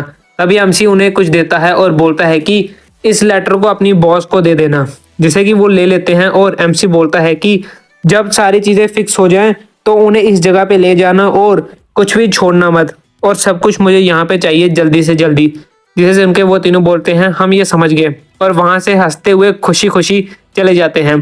तभी दिखाते हैं एमसी बोलता है जैसा कि तुमने अभी अभी देखा, जो वो लोग थे उनके चेहरे काफ़ी ज़्यादा ही अच्छे लग रहे थे, और ऐसा लगता है कि उन्हें तुम्हारी मार्शल आर्ट से काफ़ी ज़्यादा ही अच्छा महसूस हुआ। और सुनहू को थोड़ी नॉलेज देने लगता है कि कुछ चीज़ें अपनी शेप चेंज करती हैं, कुछ चीज़ें अपनी बॉडी, और यहाँ तक कि जो हर एक लाइव करेक्टर्स है वो चेंज होते रहते हैं, और कल को आज के मुताबिक ज़्यादा बेटर तरीके से जीने की कोशिश करते हैं।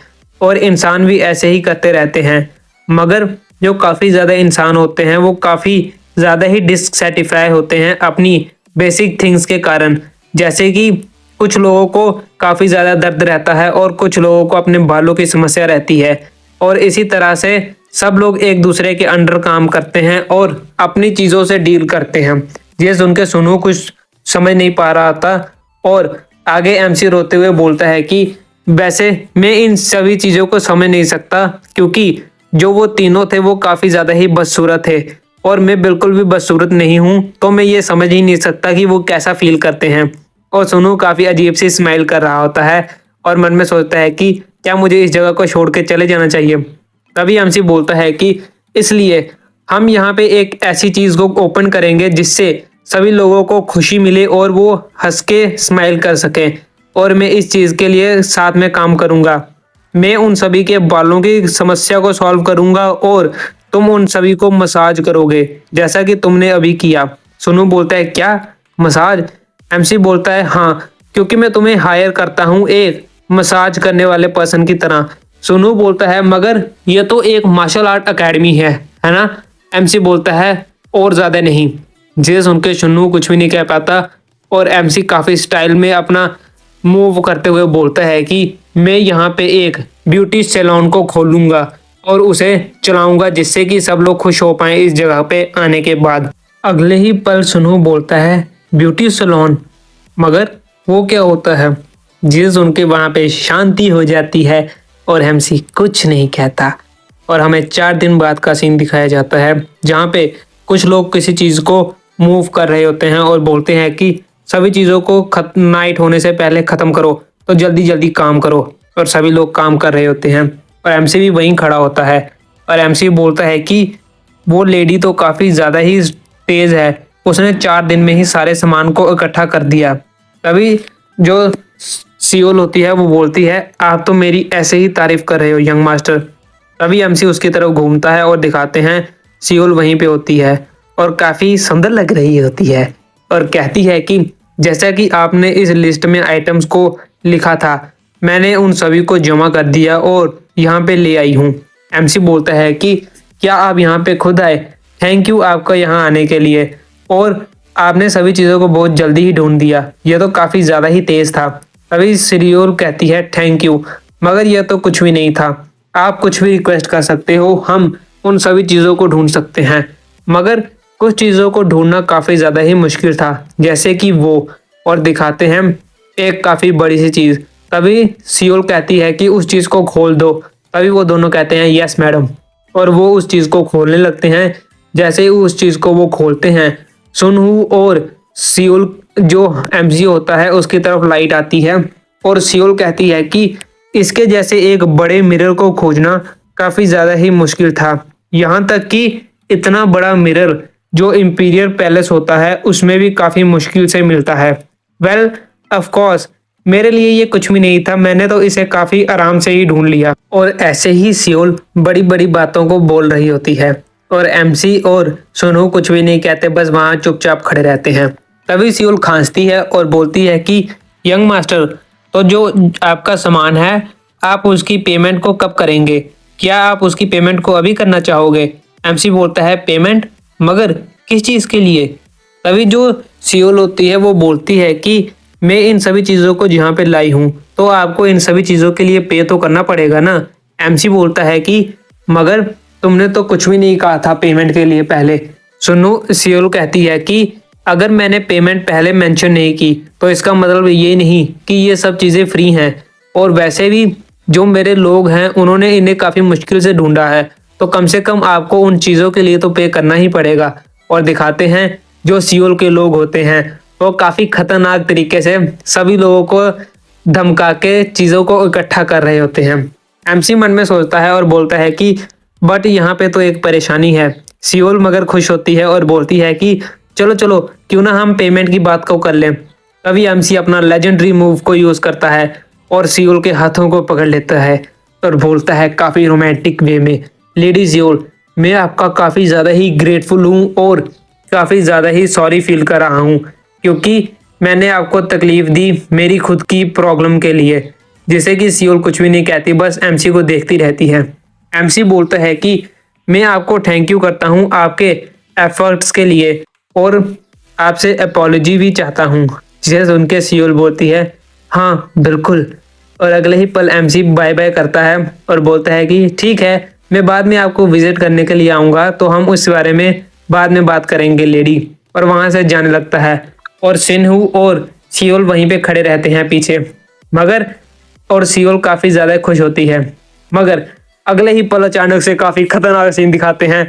सियोल ने एमसी के बालों को पकड़ लिया होता है और बोलती है कि यहीं पे रुक जाओ, और उसे गाली भी देती है और बोलती है कि आखिरकार तुम्हें क्या लगता है, तुम क्या करने की कोशिश कर रहे हो? जिसे देख के सुनहो भी शौक हो जाता है, और अगले पल दिखाते हैं कि जो सियोल होती है वो चिल्लाते हुए बोलती है हे सभी लोग अपने कामों को रोक दो और जो भी सामान है उसे वहीं के वहीं रख दो। सभी लोग बोलते हैं मगर क्या हुआ बॉस? सियोल बोलती है कि इन लोगों का कोई भी प्लान नहीं है कि ये इस सामान के लिए पे करें।